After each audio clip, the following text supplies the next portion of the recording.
Hey, welcome to Tactical Tuesday. This is the Starter Kit Forum or essential group of guys that gets together, analyzes game plans, analyzes players' plans, analyzes the rules on how they apply to the game plans, and then we also field questions, and then we also look at Game of the Months.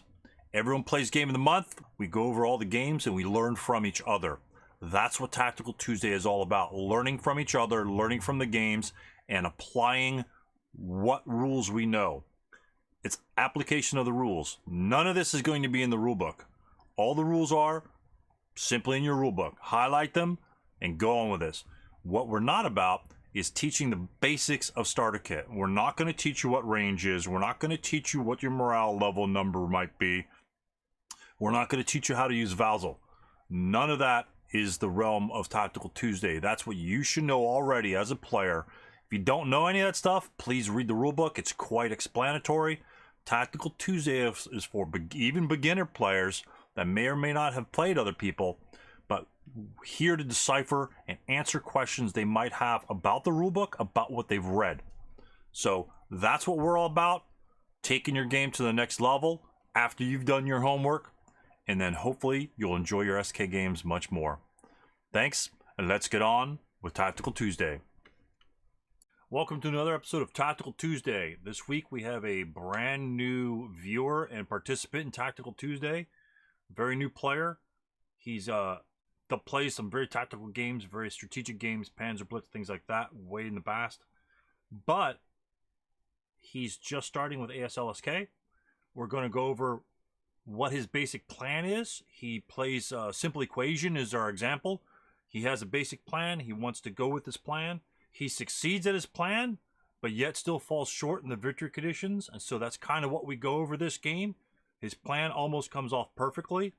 And then we have other things, other issues that we need to address after the plan initially succeeds. We need to make sure that and follow through with the plan. And so that's where we're headed today. We talk about building control, especially in Simple Equation. That's a game that is easily confused with building control, and you win or lose based upon how you misinterpret those victory conditions. So let's get to the action, and hope you guys enjoy it. Remember, double speed. If you just want to burn through it, it's not too bad at double speed. All right. We'll see you at the end. Thanks, guys. I tried teaching myself with a bunch of friends, and that was, I think that was a disaster. I think I rolled a critical fail on that one. So that's all right. Then I decided to start on the starter kit, and that was about a year and a half ago. And then I'm a university student, so my schedule is really variable. And then just, a couple semesters ago, it started to free up, and I thought, that box sitting on my shelf, I should make something of it. So I found the Facebook ASL group and found somebody who was in my time zone who wanted to play ASL and who didn't mind a complete beginner, and that was 6 or 7 months ago. So, wow, cool. Yeah, I'm here hoping to be one of those old men playing ASL, but. Well, I have to disagree with your description of Panzer Blitz. I don't think it's a dumbed down version of ASL. It's just a different scale. Yeah. But I do like ASL better. The bringing it in so tight, all the nuance of the individual weapons and the individual people. It's a completely different game, but those Avalon Hill games like Panzer Blitz, Panzer Leader. Then you can even scale it up with D-Day and Tobruk and the Russian campaign. Yeah, like I said, I've never played it, so I just was going off of the internet opinion. Yeah, and a lot of people don't like those. Arab-Israeli Wars, Panzer Blitz, and Panzer Leader they weren't my favorites, but I did enjoy them. Yeah, they're fun. What did you like about them that you like over ASL? Well, I wouldn't say over ASL. It depended on the scale that I wanted to play at the time. So, okay. We're talking in the 70s. So, Squad Leader came out, I want to say like 77 or something like that. Yeah, late 70s. Yeah, so ASL and Squad Leader never existed. Yeah. So before that, I was playing D-Day and Africa Corps and Third Reich, Russian campaign, and those were like, I don't know, divisional level. And I had Panzer Blitz, which was like a little bit smaller level. Then when Squad Leader came out, it's again the squad level rather than company or brigade or whatever. So it depended on the what I sort of felt like playing. Like, do I want to move around individual people, or do I want to move around entire battalions, or do I want to move around entire armies? So like Mm. Rise and Fall of the Third Reich is one. It's like all of Europe, and so just depended on the scale that I wanted to play. Neat. Oh. Yeah, I eventually, when this is all over, when I'm actually not a fledgling ASLer, I'll maybe take a look at those. Right now, I've got enough time trying to, trace my to hit, or not to my hits. I haven't even got to that. I'm only on starter kit one. Nah, that's true, huh? No hits Yeah. at all. No hits at all. None. I've never been hit. Not on that table. All right. Well, since you're the new blood here, I'll let you ask you a couple questions to start off with. I honestly don't really have. There's something I had in my mind. I think Craig clicked something into my mind that I could bring up, but that'll come into play in a little bit. So, but yeah, if you have any particular questions that we could start out with, and then I think Craig's got some good questions too that we can jump on. Okay. Like right off the bat now, or are we? Yeah, we're doing it. We come here to chat. Okay. Unless you want to hear about a 4-hour presentation of routing again, That was good actually. That shaped my defense strategy, and I'm going to see how it turns out tomorrow night. It makes a big difference. I'm telling you, it makes a big difference. And I learned that from these guys. I've been playing ASL for a while, and I've learned to play better focusing on how I'm going to route versus focusing on how I'm going to attack. I mean, you got to know when your attack fails, how to get your attack going again, and it helps a lot. So, because it's really just a numbers game. It's not if you fail, it's when you fail. Correct. Yeah. I was kind of planning on taking a back seat actually. No, back seat. You got shotgun, baby. All right. And I just my hands are off the wheel. You better go before it turns into. I was okay. So the other day, we're doing simple equation, and I had completely placed my troops out in the open, and. Oh, hold on. Let me pop it up. Hold on. You guys can sync with me. Join in the Vassal, and sync with me. I'll pop up simple equation. Let me know when you got it loaded. Yeah. Simple equation. Boom. Oh, you brought up my favorite scenario. I love that scenario. Demonic laughter. All right. Hey, okay, it's up. You guys can sync. All right. And if you hear crunching, it's because I'm eating my dinner, animal crackers. So I'll apologize. I just literally got walked in from the door from work.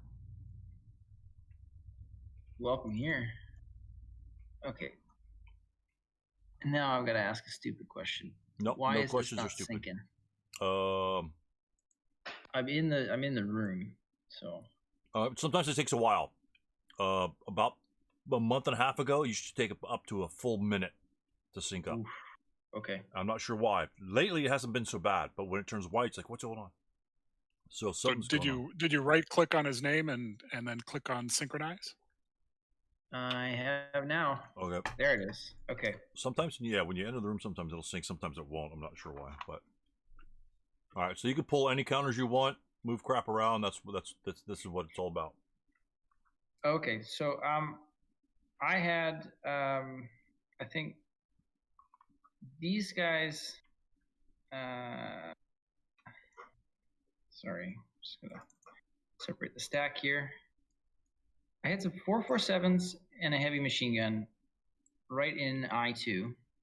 And then the majority of my troops were along the second rank between L and N files, thinking that I would actually just route to the forest and then take occupancy in these buildings.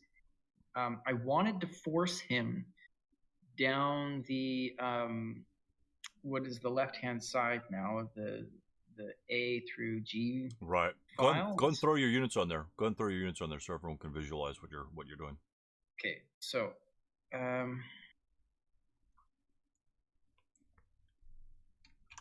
I had my 7.0 leader.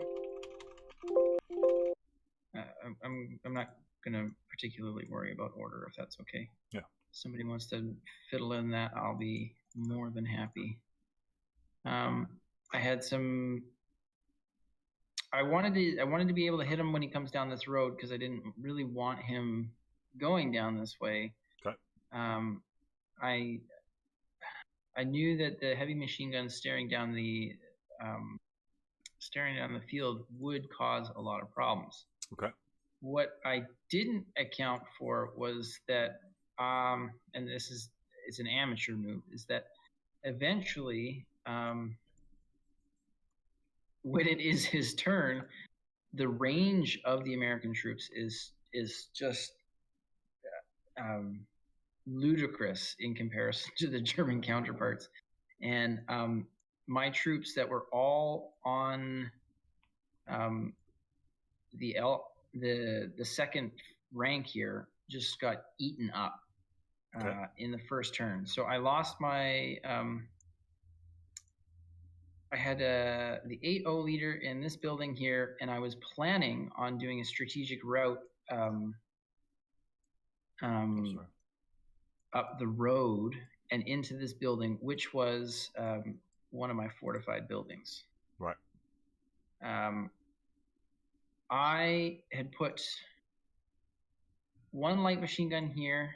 I'm pretty sure I had a light machine gun in this house. And I'm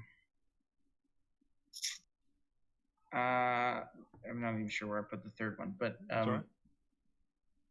I had left these troops out here. If you could see them on the board here on the second rank, and immediately once it was my turn, I did a good job of defense when it was his turn to move.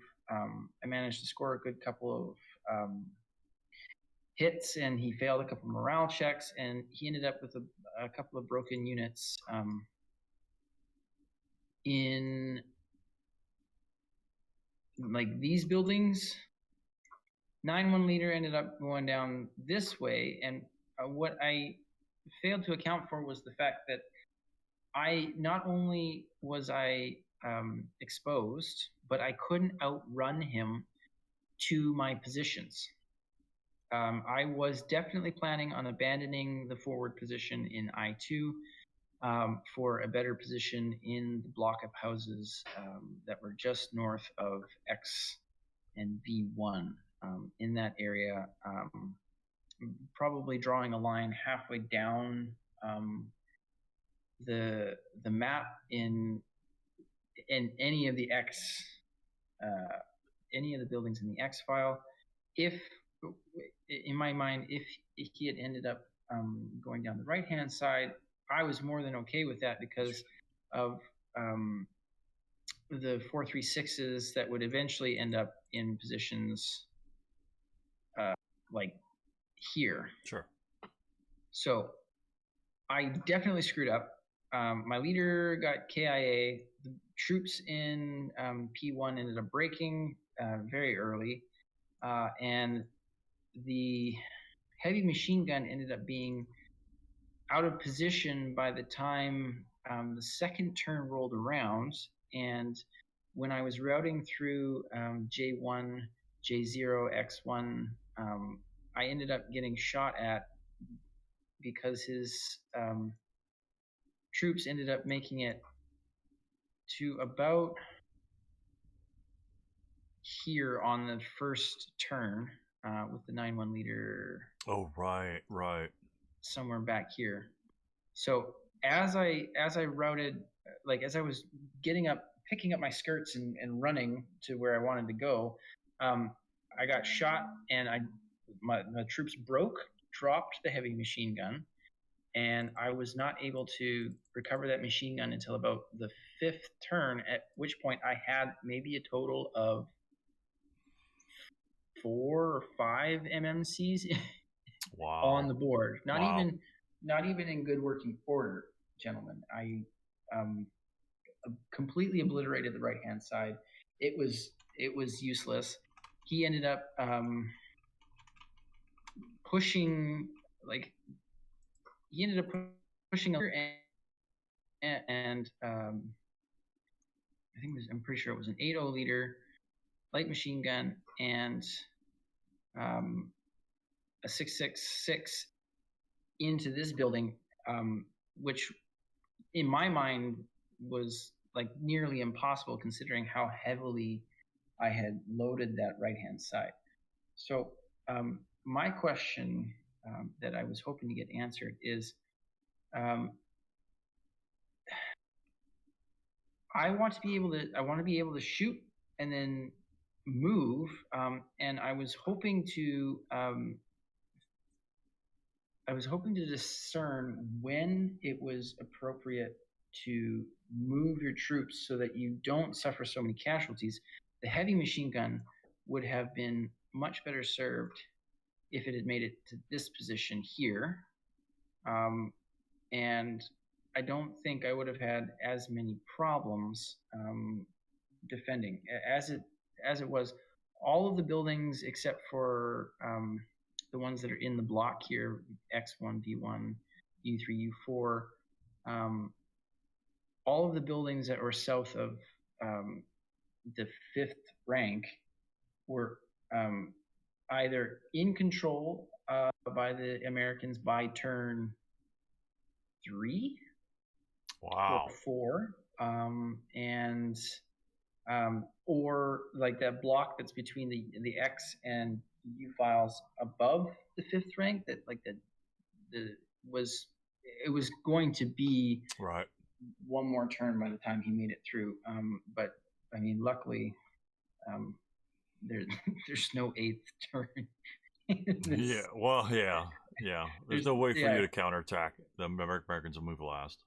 All right. Once you're stranded in the center of this map here, there's no way to prevent him from going all the way around you. And I wanted to know, how should you plan to route or move your troops from what is a great forward position to a better middle position wherein you can defend? Because obviously if you set up too far back, he's got plenty of time to amass his troops in strategic areas so that your defense is maybe out of position. And then that was why I had chosen such a forward line, planning on routing them or CXing them later to a bit more of a middle position. There's a lot of things going on here. There's a lot of things. There's a ton of things. Well, where was your second fortified building? It was S5. S5. I'll show you here. Okay. And what was what was your disposition of your troops on the left-hand side? You have 5 squads there that you can. I don't know where they were distributed. It doesn't make. I only had these two. 2 guys on the left. 447s. Yeah, I was. Okay. I was quite confident in the crossfire of the heavy machine gun plus the light machine gun to deter what would have been a lightning attack, and unfortunately, the right hand side deteriorated in Right. turn 1, and making adjustments ended up I lost the heavy machine gun, Excuse me. and so it wasn't quite a lightning attack, but it happened fast. He was above the first rank on the first board here. He was above that by turn 2 or 3. Right. Right. So is this how you had your units? You had like 3 stacks and K2, 2 guys and I2, and your was your 8-1 and 7-0 leader out in the open over there?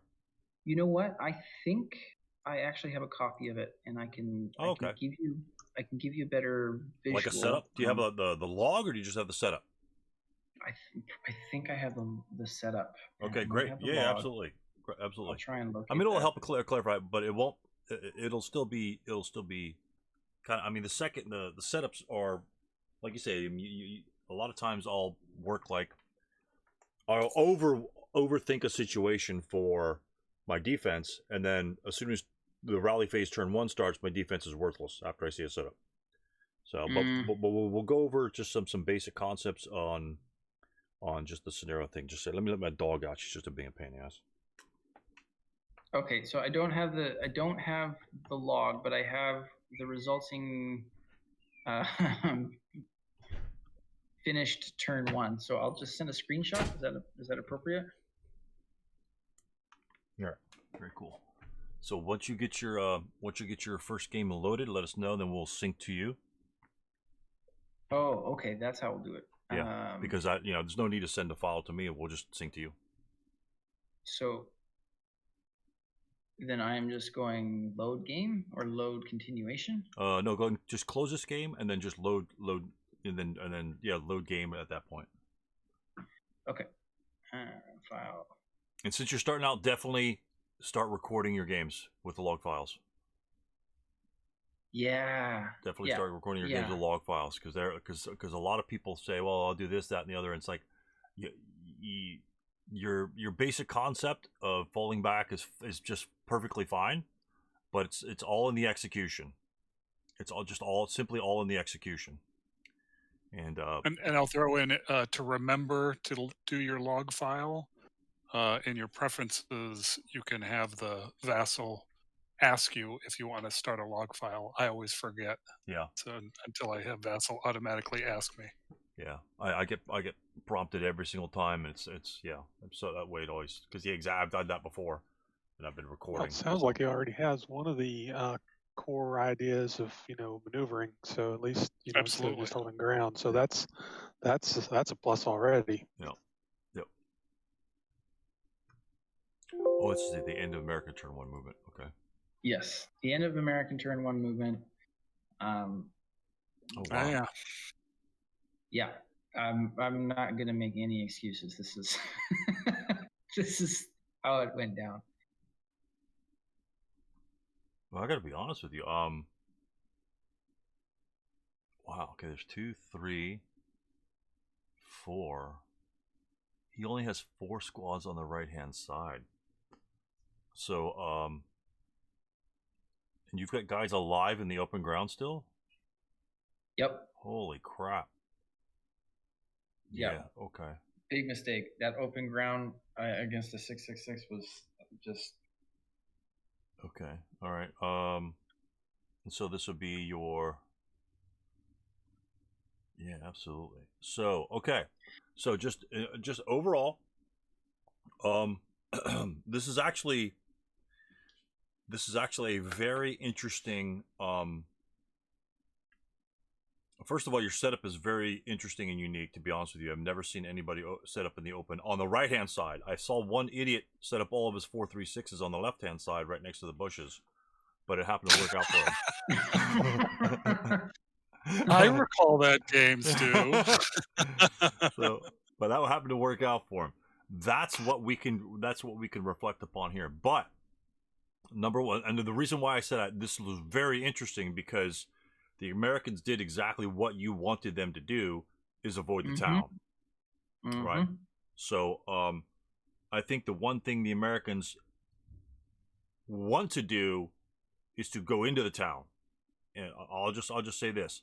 I think if the Americans were to send a small force, sort of like flip his map around, and send a small force to the left, and most of those big boys right in your face.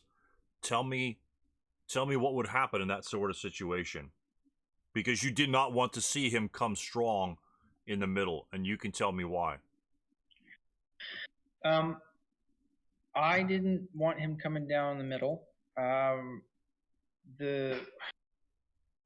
know that the key to a successful defense, especially when you're dealing with so many line of sight block issues, obstructions is the word I was looking for. That's with fine. line of sight obstructions, is to subdivide the map into smaller sections. So in my mind, I had made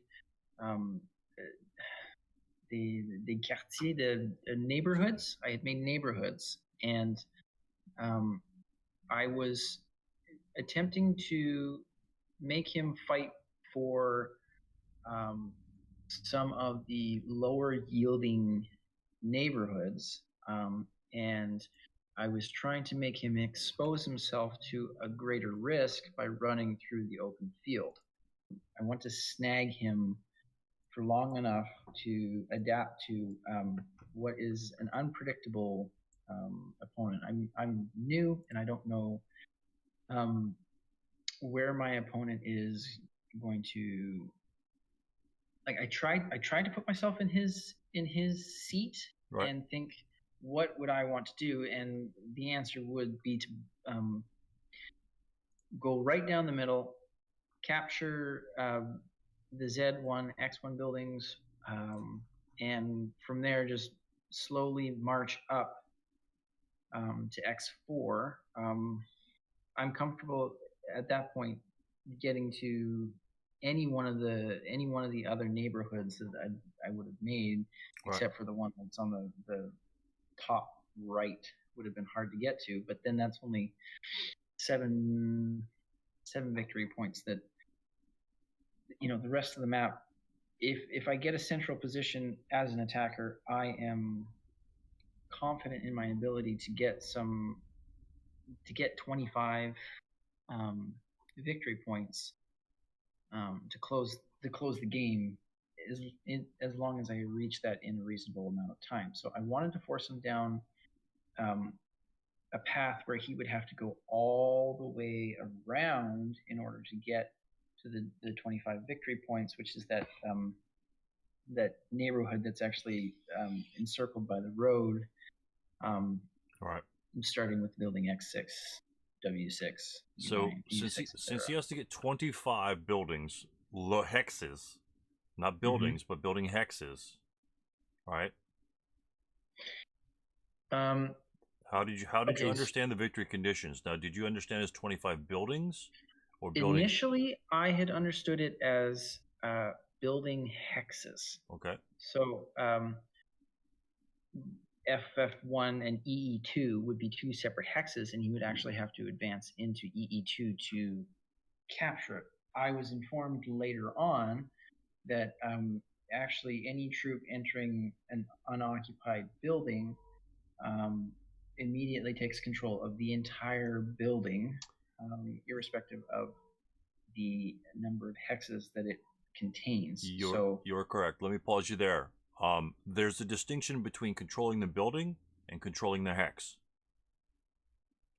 Controlling the building does not grant control of all the hexes within the building. It simply grants control of the building, not the building hexes. It's an odd concept. So you're going to have to help me with the semantic distinction then. Yeah, there's building control, there's hex control, and in ASL there's location control, because there are no multiple locations within a hex in SK that I know of. So, given an example, I'm going to give it an ASL example, only simply because it will help elaborate the concept of control. Taking a building of DD3, right? DD3 is defined as a single-story house. So it is a one-level location. It is at ground level. It does not have any locations that are on first level or second level or whatever. That's defined by the style of building that it is. Now, taking the FF1 EE2 example that you've given, that is defined as a I don't want to say with two-story though, a single-story house on DD3. The EE2 FF1 is defined as a two-story building. That means there's a story on the bottom level and there's a story on the top level, and they have stairwells that you can go from ground level to level 1, sort of like on a hill. But there are no hills in Starter Kit 1. So it allows you to go up to the second story. It's like a two-story house. And so, therefore, each one of those hexes has 2 locations within it. Right? Okay. So it's possible that you can, like, so if you have your German unit and you control the building, right? Mm-hmm. And yes, and that's why I asked, and actually in my game of this, I don't need any more of this. It's very important to go over with your opponent, especially when it deals with control issues. Because SK, and I've seen some other SK scenarios, use various terms that think they mean the same thing, but they don't. And I'll just leave it as that. So, so the Germans control this building. Let me get a German control marker. Right. German control those. And if I could just throw in quickly, Stu. Sure. This scenario, this question of hex control versus building control seems to be always comes up on this particular scenario. Always, because the but playing it has scale. been settled by MMP, the Pope of MMP Perry. Yeah. Has validated exactly what you're gonna say here. Yeah. So all these markers here, and I'm gonna put some counters on the level 1. Now again, even the starter kit guys haven't covered these level 1s on the buildings, but this helps explain building control. These levels here are not like in these hexes. These are representative of these upper story locations. Okay. Mm-hmm. So they're representative of the stories in FF1. Yeah, so this would technically be here, and I can have a guy on the bottom level, and then I can have a guy on the level above. They are not in the same location, but they are in the same hex. So that is a grand concept that must be that understood. So I'm just going to move these level 1 locations. These are level 1 locations within the building, hexes in the building itself. So all of that's controlled by the German. German controls the building. You've got a German unit right here, and then you have this unit entering the building. Now I'm asking you, without the level 1 control things, does the 337 gain control of the building? Yes or no, and why or why not? With the 436 in there. The 436 is a yes, whether he's broken or unbroken. The 436 is in the building right now. So if I can synthesize the learning just before I answer your question, the 3 kinds of controls in greatest to smallest area would be building hex, location hex. Meaning not even that, and I think that's where the confusion comes in. So that a location hex, a building is made up of building hexes. Yes. Those building hexes are made up of location. Correct.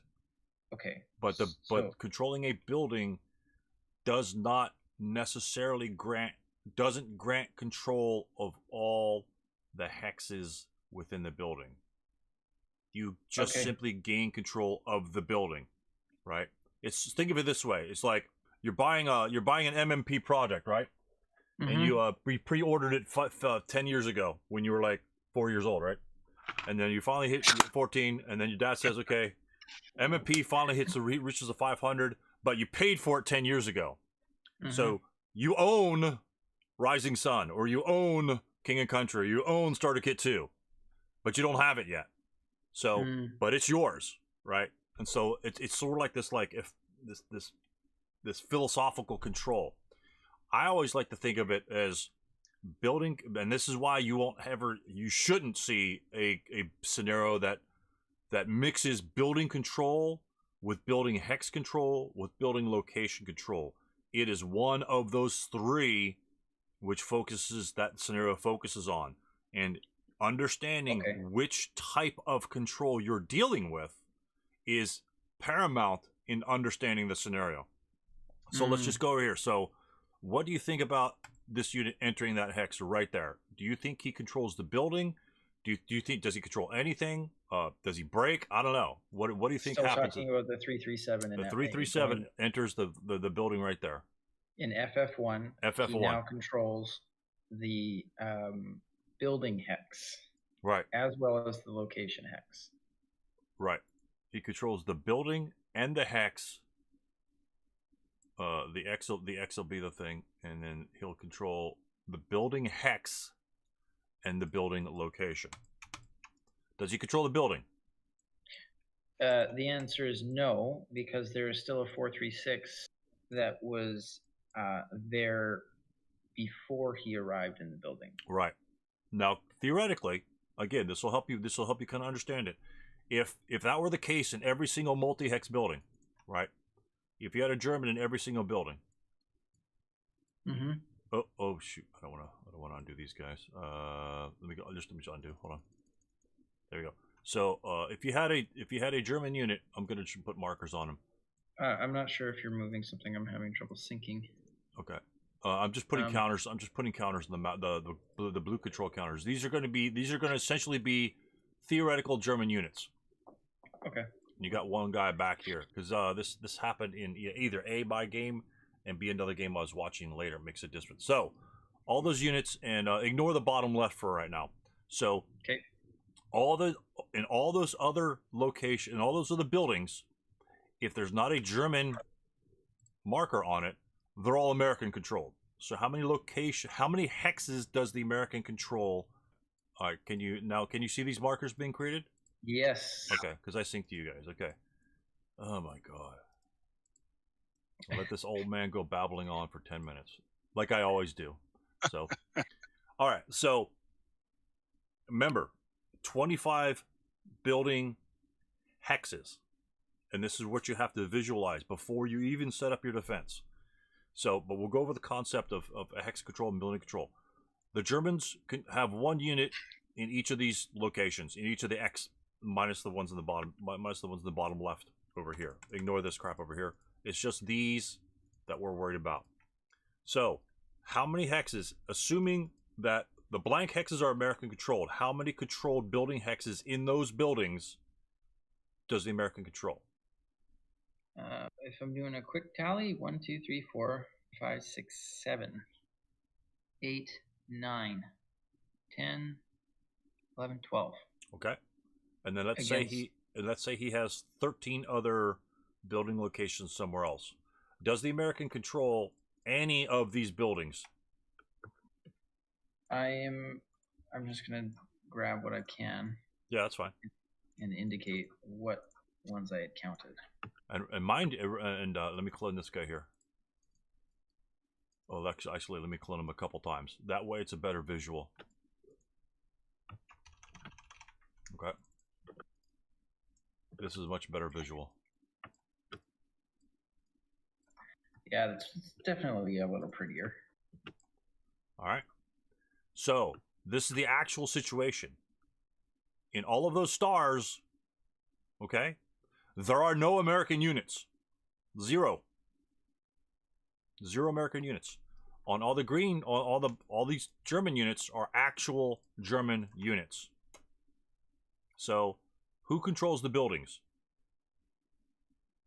The Germans control the buildings. The Germans control the buildings. Who controls the hexes in this building? How many building hexes does the German control in this building that he controls? He controls one. He controls one per building. The American controls 3 building hexes, but does not control the building. So he does. I don't need to be in there to control that hex. I'm the last one to move in that hex, and so therefore, as I'm trotting along, I'm picking up little Easter eggs, and I'm getting my little Easter egg basket full of all these little buildings that I'm controlling. So I don't have to be there. You might think that, yeah, I control the building. That's fine and dandy, but that's not part of the victory conditions. Victory conditions is building hexes, which completely changes the scenario. Completely.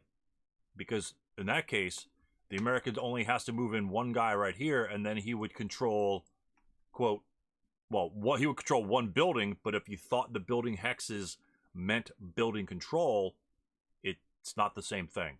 So he would only need to enter one of these building hexes to control the whole building, but would only gain control of one of those hexes. Let's take this for example. Okay, German control, right? German runs away because he's scared. You got an 8-0. Moves into S3. What happens? He gains control of the building, and he gains control of the building hex. That is in S3. That's a trick question. Yeah. Trick question. Single man counters cannot gain control. They can deny, but they cannot gain. Crafty. So that's why these guys, if they move 8, they don't go 2, 4, 6, 8 and gain control of like all of Berlin. You know?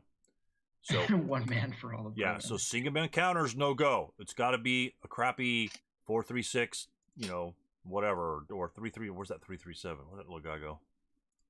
That little booger.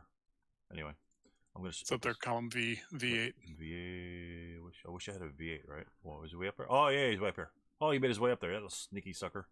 So, a leader does not control crap. He denies. Only denies. Single man counters only deny. This guy goes in here. So, does he control the building? He gains control of the building and the building hex in S3. Just the building hex. So, if I went into there, I would put and this is why you don't see the combination of those types of things. He would gain control of the building. I'm trying to put it right in the middle. And he would only gain control of that one hex. And let's say he says, okay, cool, I'm really kicking ass. I'm going to chase this guy down. And he goes, through here and goes along through here. And he starts to gain control of these buildings, which happen to be only one hex, right? So he gains control and has control of those specific hexes because they're single hexes. So, okay, I did not flip that. Okay. So do you see how he's moving along in these single hexes that he has gained control of the building? So we have our little translucent marker here. So he has gained control and he controls the hex. And he in the ASL terms, he specifically controls the location as well. So he has 3 terms of control in ASL. In SK, he controls the building and controls the hex. Okay. He doesn't do that over here. He controls the building, but not these 3 hexes. So at this point, he has 1, 2, 3, 4 victory-controlled hexes. I am now thoroughly confused. Yes, exactly. So the victory conditions for this particular scenario are building hexes or buildings? Building hexes. Okay. The last time I read it was building hexes. Correct me if I'm wrong, gentlemen. Soon, I think we were playing some sort of hybrid of those rules. Right. My opponent was entering into the building, and is hypothetically he enters the building in R1 and gains control of 1, 2, 3, 4 building hexes upon entry. Was how we were doing it. That's not correct. That is not correct. Oh. He does gain control of the building when he enters R1. When he goes here, he gains control of the entire building. But he only gains control of the hex that he is in. But in your opponent's defense, that is the most common misunderstanding with the victory conditions with this scenario. Right. And I'll raise my hand and say I played it wrong. I played it wrong too. First time I played with George, I was running through the buildings on the left hand side on DD4. So I got all these control, and then I asked George and said, "Wait a minute." Well, George was running through those buildings. Like, wait a minute, let's revisit the definition to make sure I know what the hell I'm defending and doing. And then, yes, Stu, I think you actually have that in video on your Stu's replay. Yeah, I'm gonna delete that from the phone. Okay. No, but it's a good example of that. So even experienced players, because the thing is with what you do with ASL. I don't know if you watched any other videos, but you have to read the victory conditions and understand them before you do anything. If you can't understand the victory conditions, you don't know what you're supposed to do, and that's what we're going to go on to in this next segment. Building control, because most of your players read the rules casually. Don't read it like it's the newspaper, right? Read it like it's a dictionary or an encyclopedia. Or the Bible. Well, people read the Bible very casually, but we won't get into that. True, fair. Very casually. Sometimes, Depending on your outlook on what that is. Yeah, and with the 85,000 different versions of the Bible, we won't even go into there. We only have 2 editions of ASL, so we did say at the beginning not to get political. Yeah. Or religious. Didn't say anything about religious, so yeah, all bets are off. Which technically could be the same thing. Well, one thing about the SK rulebook, it actually only really defines building control, not the actual hex control. I guess it leaves it up to the SSR to define that, which is not really very well defined in S3. I did the same thing. My first opponent, and I was like, "Oh yeah, I got control of that building." Like, no, you got that 1 hex. I'm like, "Okay." He said, "Read it very carefully." I'm like, right. Okay. It's yes. Yeah. So everybody's made that mistake. But as far as the Start Kit rulebook, it's only a definition in the definition section, and that's the only time it's mentioned.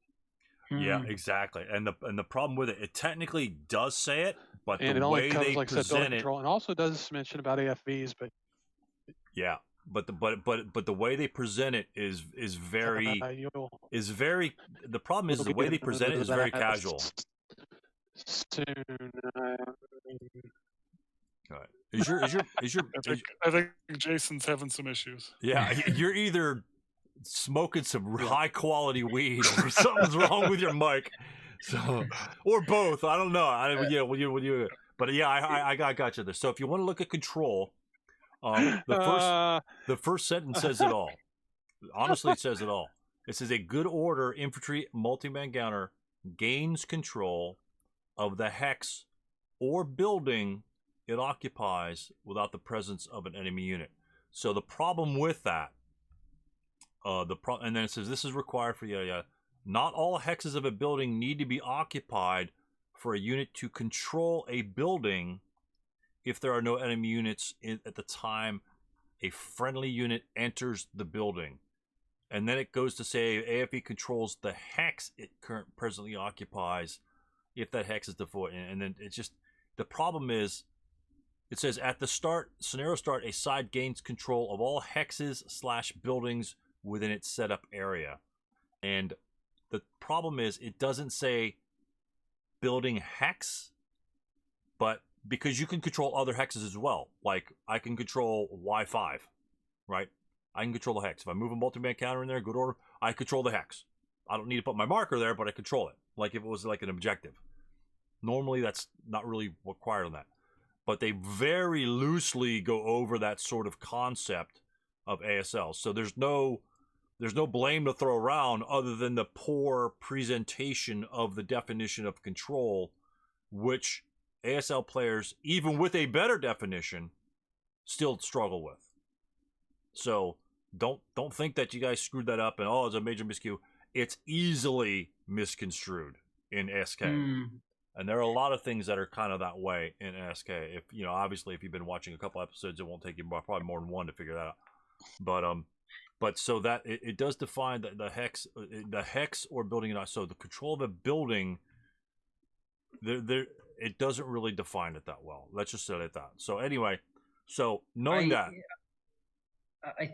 unfortunately, I mean, thank you for the clarification. I definitely want to play this map again. Yeah, it plays differently. Unfortunately, this particular setup, whatever definition we happen to be using for the buildings, I was too out of place to even prevent him from taking control of the building hexes. Hold on. We'll get to that in a second. And like I said, I liked what you did.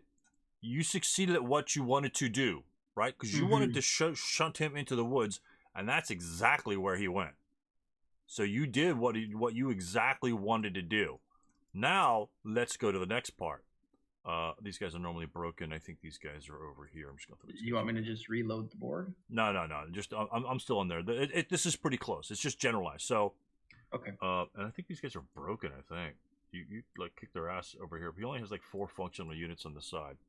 So let's look at. So if we go by building hexes, so buildings, it's tough because that means he has to penetrate the whole way. But with building hexes, you just simply, before you set up, you just count the building hexes. So let's say you let him go on the whole way on the left side, and he controls everything from Z over. You know, with not even including the guys up top. He just has control of this little copse of buildings. So how many building hexes are we looking at that? We're looking at 3, 6, 10, 11, 12, 13, 14, 15, 16 building hexes. So he needs to control 9 more, right? Mm-hmm. Well, if you let him get across the road, there's 5, 6, 7, and then 8. So from Y to the left, he can control all of those buildings and building hexes, and he still can't win the game. But if you deny everything on the right-hand side, which is what you're doing, I mean, you're denying most of those buildings with your setup initially, and by his response, you're probably going to keep him away from those sides for the most part. You just have to worry about the end around and him coming behind you. But even if he controls all the buildings on the left-hand side, he can't win. He has to cross that road and get to the, obviously get to the other side and only get like one building. As a matter of fact, that was one of the scenarios that I was watching a couple players, and that's exactly what the German did. He did exactly what you did. He fell back. He fell back in the X4. He pretty much had like a line of units like this. All of his Germans were like lined up like this, and all the Americans were on the left-hand side. All the Americans were over here. Stu, you fell out again. Oh, Jesus We're not Christ. seeing what you're talking about. What the hell is going on? All right. I don't know what's going on. Let's go. Oh. Where is Tactical Tuesday? Well, that's the first time it's kicked me up for a while. No, it'll start a log file. So, the Hexer Y is where it was. So the wow, you still have that. So, the player that I was watching, he had a whole bunch of guys. Get these counters over there, and the Americans. These don't move at all. That's kind of weird. So the Americans had all the buildings on the left. You know, he had a whole bunch of guys over here, right? Most of his forces were over here, and he didn't have like anybody on the right-hand side. So it was the last turn, and essentially he had to run across the road to get, one of those building locations. And we covered like an analysis about how would you attack across the road, the whole 9 yards. That's in one of the sections. So the Americans, although he controlled all these building locations or building hexes, except for a couple up here because he just moved up there and it came down. He still had to work the side. So your plan was fine. And his response to your plan was exactly what you wanted. You wanted him not to be in the middle and to have to take the long way around to get, to the biggest treasure in the back. So he's close to winning. And even if you're moving from the bottom to the top, there's a lot of open ground spaces that he has to move across. Now, with taking that into consideration, so you're yielding him the left-hand side. Mm-hmm. Right, you have a couple units. I think you had a couple units, like you said, a couple smattering units right there, and there might be a couple of these guys, these stupid hex control things. So, and then these guys, I think, are non-existent. So you're yielding him that side there. What's the one thing? What's the one disadvantage the Americans have in this scenario? And their morale. Yeah, that's the only disadvantage they have, to be honest with you. And a little bit of open ground they have to cover. What can they do to counter the open ground? Smoke. Drop smoke. Smoke them. If you're playing the Americans, you're not dropping smoke grenades. You're doing it wrong. I don't care what poor of a position you're dropping smoke grenades. If you're just assault moving one hex, you drop a smoke grenade somewhere. As long as you guys don't plan on moving through there, you always want to try and block some sort of willy-nilly odd LOS. So he's got a smattering of forces over here, and you kicked his ass in his flamethrower. His flamethrower's off the front line, and there's looks like a bunch of half squads. He just took a pounding on those guys. I was very proud of myself for that particular feat. Yeah, that's huge. Keep the flamethrower, because once this flamethrower comes up here, it's game over. So is this 666 going to do anything to anybody in a stone building? This guy right here? No. Nope. No. So it's going to be what? If he fires across the HMG, what will his attack be? From prep fire, in prep fire or defensive fire phase. In his current state, in the H3. in H3, it's if he's doing it in prep fire, it's a 6+4. Okay. 3 for the stone building, 1 for the CX counter. Right. So it's garbage, right? Garbage shot. Yep. So you don't care about him. He just has to roll a 4 for morale check. Which he could do, but it's super, super low. He's a really good shot. I don't know what he's doing with the dice function in the background, but he's a really good shot. Yeah. Yeah. And so this guy over here is trouble. And this guy, why is this guy so much trouble? We're talking about the 9-1 in 05. Why is he trouble? Well, he's leading the MMGs with the 2 6/6s, and it's there are no obstructions to line of sight. I have like absolutely no routing options if I get caught in the open field, which I ended up being caught in the open field. My routing options saw me when I was shot at, not if, when I was shot at in M2. My troops tried to route to the nearest woods, which was N0, and ended up limping their way. I think they broke. If I go back and check the records, they broke, routed to N0, and then his position here, he advanced to M4, and Wow. ended up KIAing the majority of these troops. I lost the leader. I lost my ability to rally on that side, and I'm pretty sure it was the 9-1 leader with one of the 6/6s or 2 that ended up piercing through that side, getting through the building in R1 up, and by the end of the scenario, they were in R5, R6. Yeah. Yeah. So and that was just essentially three squads, a medium and one leader destroyed your entire flank, right? Mm-hmm. So another thing, let's say you had these guys. Let's say you defended back here. Let's say you're, we won't go into P1. We won't go into P1. Just watch any video they have. We won't go into P1. Or maybe we will. But let's say you've got your troops have fallen back here. These guys are still here, and even if this guy were here or here, and you want to drop back this way, what issues are you going to face when you enter these locations? Let's do an advance over here. Let's see these guys, and then nobody's in the middle. You succeeded in not allowing any of these guys in the middle. Now you want to drop back. How are you going to drop back, and how is he going to respond? Well, pretty much you want to drop back to the woods, right? Right? You're going to drop back to the woods? The exact same way that he actually ended up succeeding in making me drop my heavy machine gun. I had to route through J1, J0, and as soon as my troops entered J0, they were submitted to heavy fire by as many troops as he could muster to shoot at me. When you were routing? When I was moving to get back in position. Oh, you're moving. Yeah. Okay. So yeah. So even though you shunted this guy off of here, these units over here still have line of sight to this little woods hex. He has line of sight to where? He has line of sight to X1, which is what your location you want to go to. And how much firepower does he have? From the troops in E3. Yeah, from the troops from the troops in M4. When you go back to X1, right?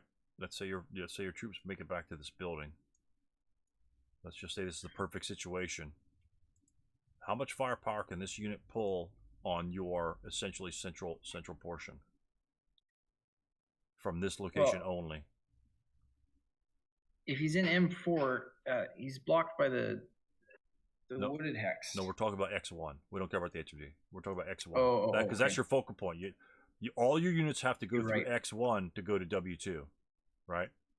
So the first unit that goes there, let's say this 447's here, he goes here. What is this guy going to do? Because this guy can't see anything else. He might be able to see he can see that hex. Wow, that's crazy. Nah, there's no way. That can't be a clear LOS, right? That's not right. Yeah, I think that's blocked. yeah, it's blocked. There's no way in hell. So anyway, so you might think that you're safe to go back there, but everyone's going to funnel through this hex and this hex. These guys over here, what are these guys going to do? They're going to shoot at the first unit here. Because if they see you routing or running away, because you're not going to come across the street to attack these guys, you know, he should fire here. And what's gonna happen after the attack that he shoots at you? He shoots at 12 plus 1 on you. What's going to happen at that point? Probably a morale check. Well, let's say you pass the morale check. Let's say whatever it is, you pass the morale check, and then what happens immediately after that before you leave the hex? So a 12 at a 7 die roll plus 1 is a morale check, and I'm probably not going to succeed. So just for argument's sake, I route to X1. No.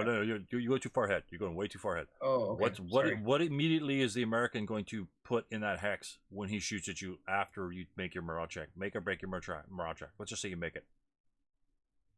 Residual firepower. That's right. How much firepower is he going to put in there? If he's doing 2 6/6s in his current state right now in E3. From E3. His current condition. If he fires upon this unit at a 12 plus 1. He's got a 6 firepower, is it not? Rounded down to the nearest firing column is a 4. Why is it a 4? I'm not sure. Okay. You have 12 firepower, right? So 12 firepower will leave 6 residual. But now you have to see, are there any hindrances or any other positive modifiers outside the hex that affect that shot? Do you see any positive modifiers outside the hex that affect the shot? We're talking about the CX token. We're talking about the CX token. So that will decrease to a 4. That's all I want to go. So he drops 4 residual here. This guy makes it. This guy, because he can't see any of this, right? And let's say these guys are like back here, or they're already hightailing it way back there, right? So these are non-targets. Say they already moved back there. He only has one thing to do, and that's to shoot at you right there. So he's going to fire a 16. How many residual firepower will that leave right there? Shooting from M5 or M4 into X1, because that's his only target. That's the only person that he could see and shoot. And he fires a 16. Let's say you pass the morale check. I don't care whether you pass it or fail. Doesn't matter. What's he going to leave there? So an 8 residual firepower. Right. All right. Yikes. All right, and then let's say he's CX and he made the way back here. What are these guys going to do? Now, granted, they still get the terrain effect modifier, but your 6 morale unit's going to be taking a, well, first of all, he can only go 3, so that's probably to his benefit. So he's going to be taking a 4. If he moves normally, it's a 4 even shot. Pretty good to get 6 morale unit. And let's say he CX'd and he wants to go here. So it's a 4 even, 8 plus 2. That's pretty crazy. Those are free shots. And then this guy, 4 even, 8 plus 2. This guy, because he can't go in the open. If he goes in the open here after this guy first fires, what happens? If the MMG retains rate of fire, he's got a. Let's say it doesn't. It doesn't. He's marked with first fire, and this guy, all these guys go back here.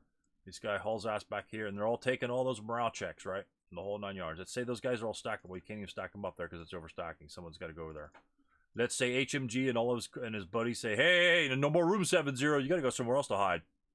So where's he got to go if he wants to get back to those buildings? Oh, he's got to camp out in X or in J0, isn't he? He could, but what's going to happen next turn? He's going to be taking another 12 even shot, and most likely he's going to get obliterated. But what I'm going to go for here is let's say he wants to take a different route to avoid the residual, and you need to definitely drop your residual because this is what happens. I don't want to take the 4 even. I don't want to take the 8+2. But do I want to go to K1 or L1? Or can I? Do I have to worry about anything in K1 or L1? Are we concerned that he's the only leader / MMC that is he's the nearest MMC to the stack that has already fired with first fire, so they can choose to do defensive final fire? They could defensive final fire against this guy. What will that attack be on that guy? We got 6, and the MMG is able to fire as well. So we're looking at an 8 -2 -4, aren't we? What do you -4 from? He's only -1 leader. Oh, okay. So then -3. Yeah. 1 for the open ground, 1 for the non-assault, and 1 for the leader. Right. So he's going to be shredded. Absolutely. He's going to be shredded. And so even though that's your plan, one thing you definitely have to take into consideration is your opponent's ability to destroy you where you stand. And the Americans have that ability. Yeah, I don't care what the morale level is. They have a ton of units, right? And if they stay at range, they will always beat you at range. And this is what I say to anyone who plays a scenario. Putting 4.36s over on this side does absolutely nothing. Because the Americans can park here. You're looking at a 2+1 or a 12+3 or 12 less than that. So the Americans can just sit here a turn or two, completely break everybody. And when they break, because the way the buildings are identified, this guy can go to one side or the other. He's not going to cross the road because he's going to get killed. So somebody's dead. And once those guys break, they go up. You have a couple guys here that might have a possibility of interdicting their movement in terms of not rule-wise interdiction, but shooting at these guys as they're moving up. But again, what should the American players do if your HMG is right here?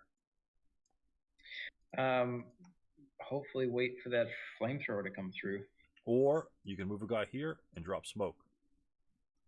Right. Or you can move a guy here and just try to drop smoke. If they fail, suck up the attack. If this thing is first fired, then all these guys get to move for free. Because your machine gun can't fire at anybody. Once he's got the purple counter of death, once that happens, everyone else is at long range. If these guys are broken and gone away, do the Americans care if they break a couple guys in the open over here from, like they say, this 4.36 for 4.47? They probably shouldn't. First of all, with a 9.2 beater there. Yeah. First of all these guys, the 9.2 is going to be the last guy to move. All these guys are moving up and dropping smoke on the right-hand side, hexes. One smoke and F1 really screws everything up for the Germans on that side. They might get a couple good shots, no problem, but the Americans have numbers, and the Americans rally fast. That is a huge advantage on them. So, and again, like I said, I know your plan is good. It's just that you have to definitely take into account what your opponent is capable of doing and what your troops are capable of doing. Are your 4.36s going to be capable of withstanding fire from 2 American squads? Even if they're in a fortified location, let's say he's in your fortified location there, and these guys are here. That's a 12+4. He's going to withstand extensive fire, let's say over 2 turns. You expect him to be there.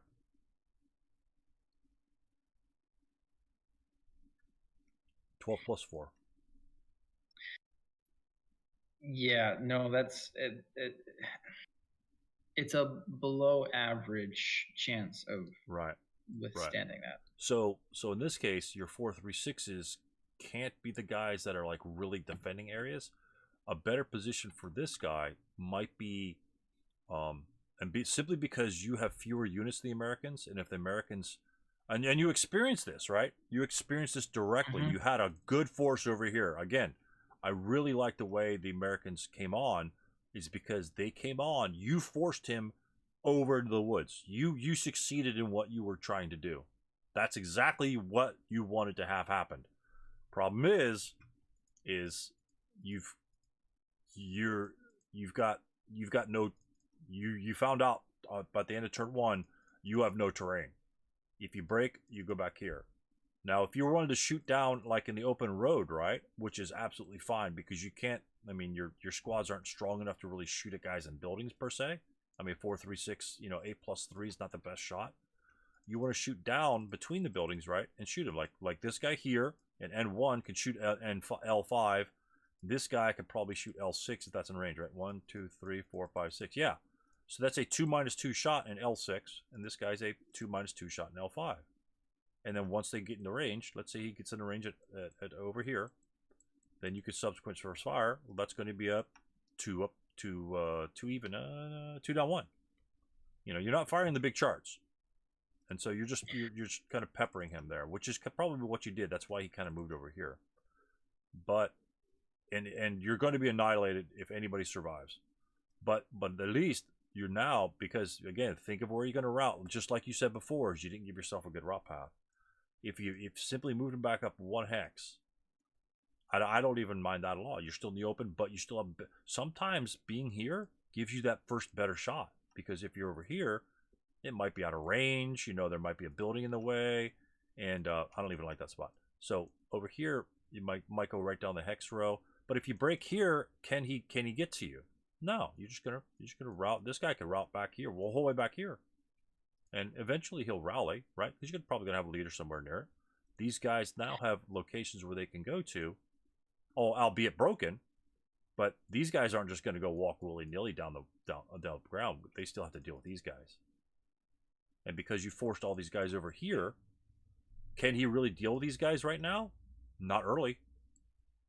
Not early. No, it's true. The residual troops that were left over after the first and second turns existed in K3, and there were the broken units in P1 that never ever saw the light of day afterwards. Yeah, I may have mentioned that once or twice. The House of Death. Yeah, that is not. And think of it this way: if like I say, if I hate this location, why would I hate that location? If you've seen some of the videos, why would I hate that location? And you know it because you've already mentioned it before. There is no routing strategy. No routing strategy. The same. It is yeah. Isolated, and it is out of position for defense. Right. A guy in open ground here is much better off than this guy here. Because, yes, you say, hey, Stu, he doesn't have 0 modifiers. He's going to get broken. Guess what happens every single game when units are in P1? Broken. They get broken. Why? Why do they get broken so easily? Because of the range of the Americans. Yes, and the firepower. Because you have 3 American squads and 1 medium machine gun that can generate 20 firepower. How many German squads can generate 20 firepower at 4 hex range? Oh my goodness, I need at least 5 of them. You need 5, almost 50% more. So the Americans, by grouping up even like this over here, can shred any one location they want, and that's exactly what happens. The +3 just kind of goes away. It just goes away. And then the 9-1 is this guy's just for rally in a sort of situation like this. And so once he shreds, then... And another thing is, especially for conscript, what's his interdiction value when he routes here? If he doesn't low crawl, it's garbage, right? Yeah. Yeah. And again, I brought this up before. What's the Americans' low crawl value if he were in the same situation? Who's making it across? Who's making it across that field to R1 to go get some hot dogs? The German guy or the American? I'm gonna go with the obvious answers. The Americans are going to be able to route. The Americans. So therefore, if the situations were reversed, if the Americans were defending the town and the Germans were attacking, by all means, you could put a unit here. I distinctly remember this part of your video. Could you? Yeah, I've covered in a couple of videos. And remind why me can the again, the Americans set introduction? up here? Yeah, Yeah. why can the Americans set up here? Hell, you could probably put two Americans with. You could probably put this here. First of all, what will the Americans have to face? Remember, going the opposite way. How does the America took 3 squads and a medium to get 20 firepower? How many does the Germans have to get? We said it was 5, right? You know, Yeah. at least 5 decent schmucks. The 4.36s, let's say he just has to get a little closer, right? Oh, not break. Let me just undo that. I'm learning to use the undo more often than just having to flip it back over. So we've got this guy, and then we've got this guy here. There we go. They're all right. This is the equivalent firepower. You know, albeit they're conscripts. Let's assume they're not conscripts, so they don't have to worry about cowering. Okay. Even if they're 4 hex range, let's just say they're all. Yeah, let me just clone them to make it easier. Get rid of these guys. Damn it.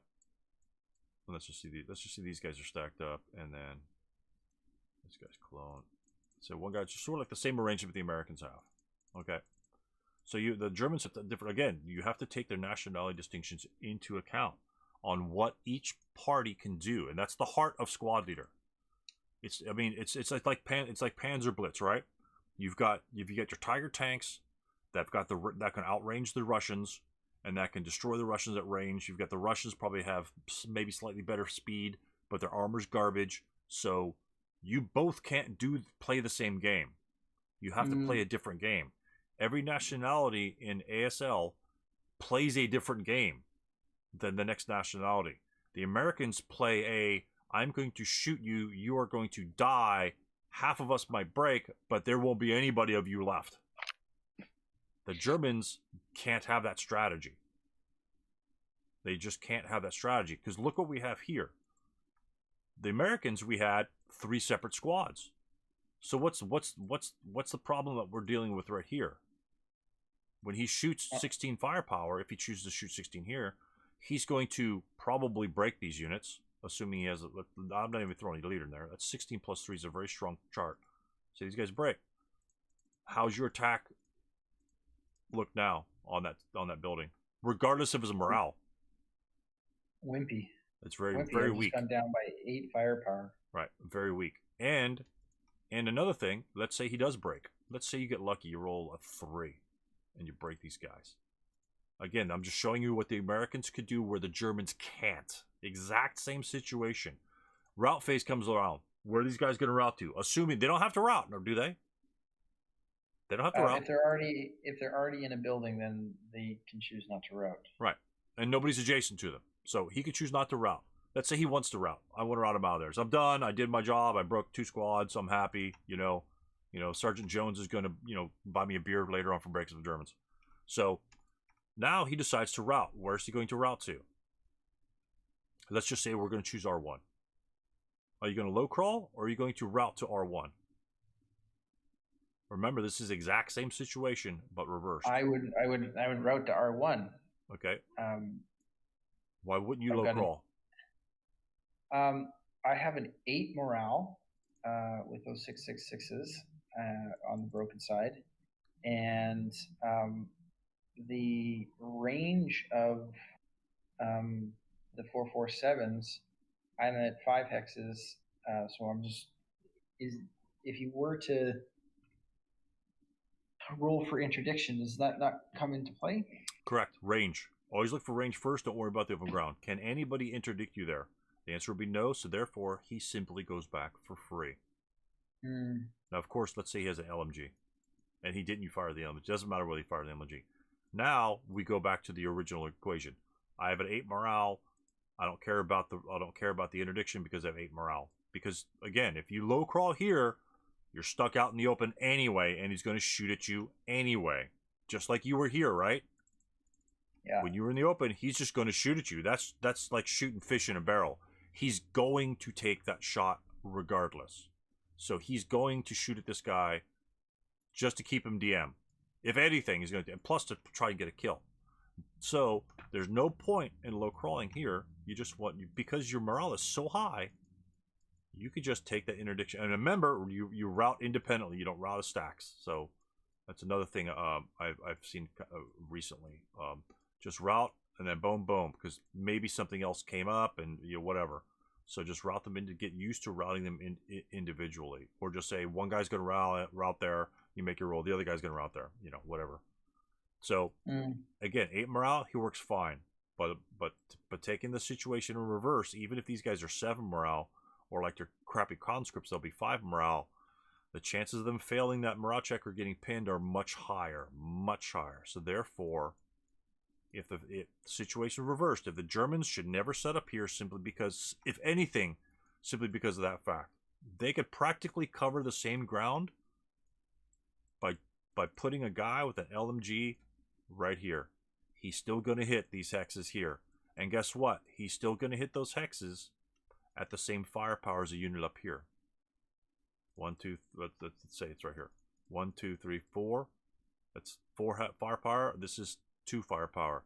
This guy has a range of 8. 1, 2, 3, 4, 5, 6, 7, 8. Not quite L6, but let's say you wanted to catch him at M5 and say that's an LOS. That's a tight LOS. Let's assume he has it. But you've got your squad that could fire 2 because he's have long range, and the LMG's got a range of 8. Take advantage of your LMG range, and he's not going to care about coming over here. He could go over there, sure, but he's got to cross 2 or 3 open ground hexes, and that's exactly what you want these guys to do. So, but yeah, that's why a lot of people think P1 is so sweet. It's just a death trap for the Germans. The Americans, however, not a death trap. Why? Because the Americans know that they can go away from the other than support weapons, right? They can rot away from the hex. Now, given that information, again, this is more strategy. Given that information, let's say you have that guy here, and the other stacks right here, right? You got this going on here. Clone. And let's say you got 2 squads up here. You got given that information, let's say you were trying to avoid the interdict. Who do you fire at from P1? Who's your target? What's your target selection from P1? With the same stack that's unbroken. With the same, well, yeah. Well, let's let me unbreak these guys. These guys are, darn it. So who could you target, and why would you target them? I mean, I don't know if it's kind of obvious or not, but I would be going for the stack in L3. Oh. I really would enjoy taking the LMG out of the equation. What are you facing when you're selecting this hex over the center hex here? I've got. You mean the one on M? Yeah, you shoot at this guy and they break. What does that leave over here? I'm not quite sure where you're referring to here. So these 2 guys, these 2 stacks. Did I disconnect them? Yeah. M4 and N4. Because last time we shot these guys in the middle and they broke. So what happens when we shot them in the middle? Oh. Separate the firing group. They can no longer fire as a group. Right. So that's one thing we're looking at. You've taken the 8 firepower out of the equation, but you've splintered their firing groups. Now they cannot fire as right, which would be a 12 if I had shot in. Right. We fire and we break these guys instead. So what does that give him? 12 firepower, like you said, right? What does that give us? What does that give us as the Americans? We give the Germans what? 4 more firepower, right? Mm-hmm. Still in a +3 stone building? Not bad. Not great, because it's a little less condition here. But what does that give us as the Americans? Here. The opportunity for final fire? No. Look at this right here. Let's say he breaks us. What does that give us as the Americans?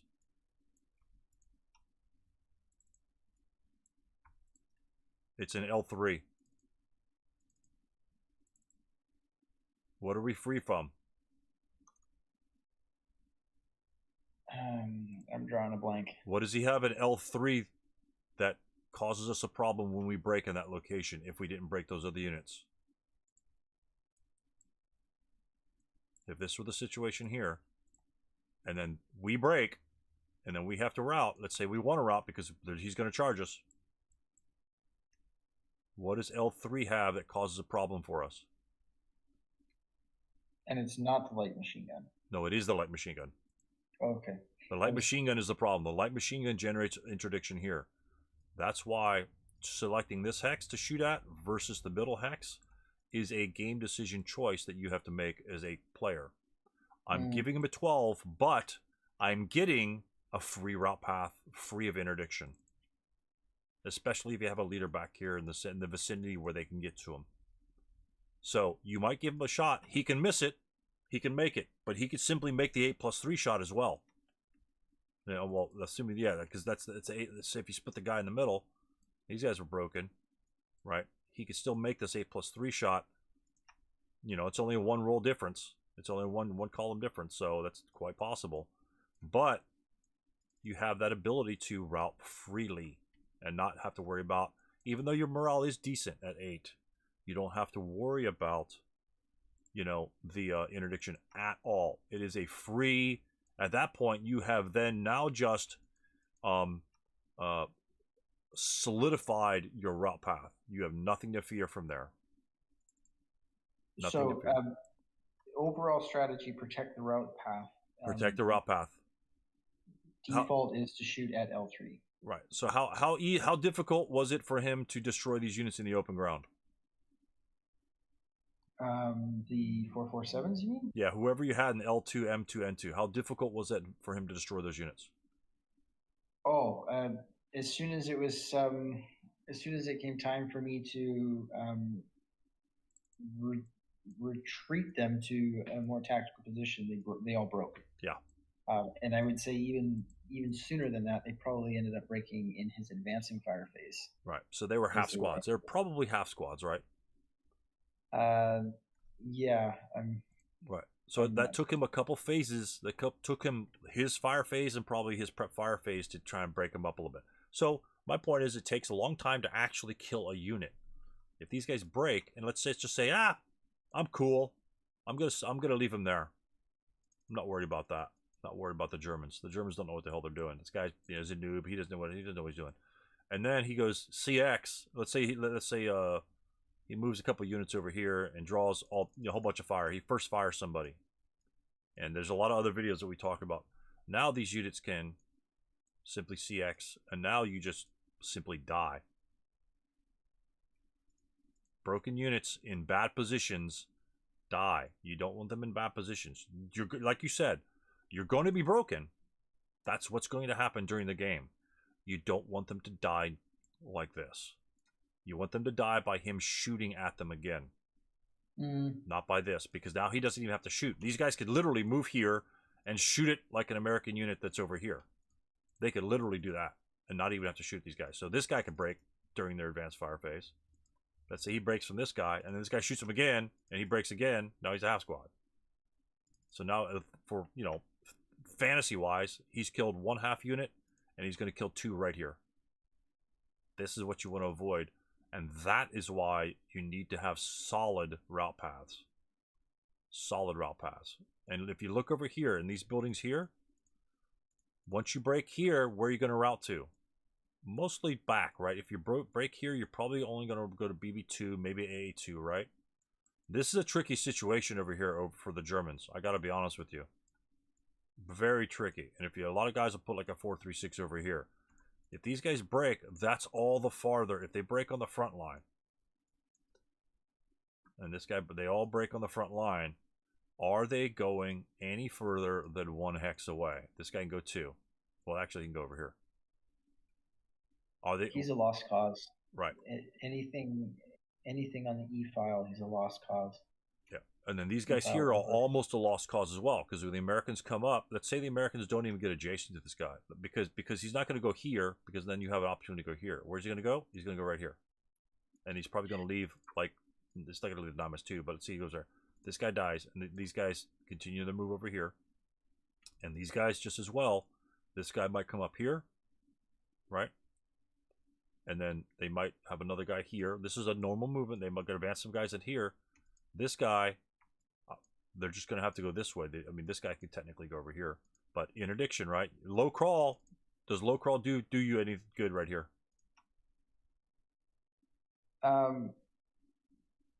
Let's say you have fortified buildings right here, right? You got your 8-1. Let's say 447. Let's say there's an LMG there too. No, low crawl does not do you any good because regardless of whether or not you're interdicted, you're stuck out in the open, and it's right. He's exposed. Right. He has a lot of units that can fire. If he knows this is a fortified location, again, 6+3, 6+3, 6+3, they're all split up. Is that going to be that effective against that building? No. And since it's going to be fortified with his first shot, he goes, oh, that's his fortified building, 6+4. Where's he going to fire? Right here. So, again, what that might do, let's say he's got something like this. Or, let's say he's reached a position where, let's say he's routed like over here. Even adjacent, I don't even care. Let's say he's got a couple guys over here. You got 12 and you got a 12, right? And you have your fortified location here. And let's say you low crawled here and then an advanced phase there. Would the low crawl in this situation be slightly more effective or the same instead of risking interdiction and going into this hex here? And this, again, this is a tactical situation where you have to look at and kind of define where you are in the game. Is this the same situation as we had with all of our American squad here? Why would we want to leave a unit here instead of moving him into our fortified location? Or would you? Let me ask you that. There's no really right or wrong answer. There's just kind of like how you approach it. Is this coming down to an issue of whether or not he can actually advance into the... No, not at all. Not at all. This is just his turn is coming up, and this is my fortified location, right? That's your bastion of defense, right here. In Z5. In Z5 or Z3. That is your bastion of defense. You don't want that to fall, right? Because that's where you're hunkering down, and it's going to be difficult for him to attack. If you leave this unit here, what does that do for the Americans? What does the Americans see? An easy opportunity to reduce your firepower. All right. How many targets does the Americans have to fire at?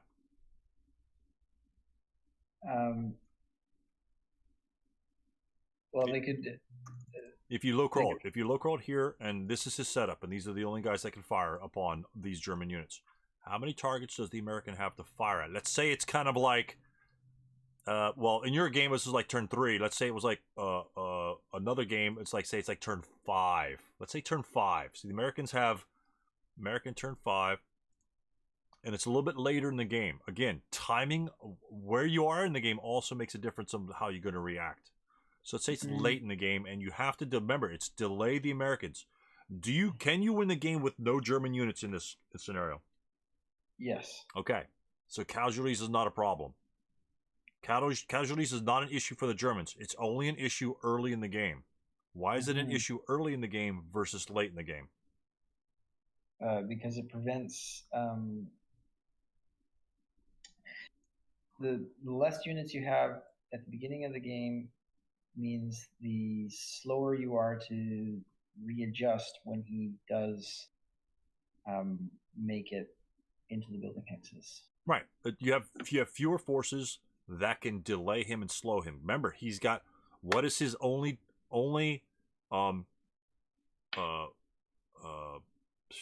disadvantage?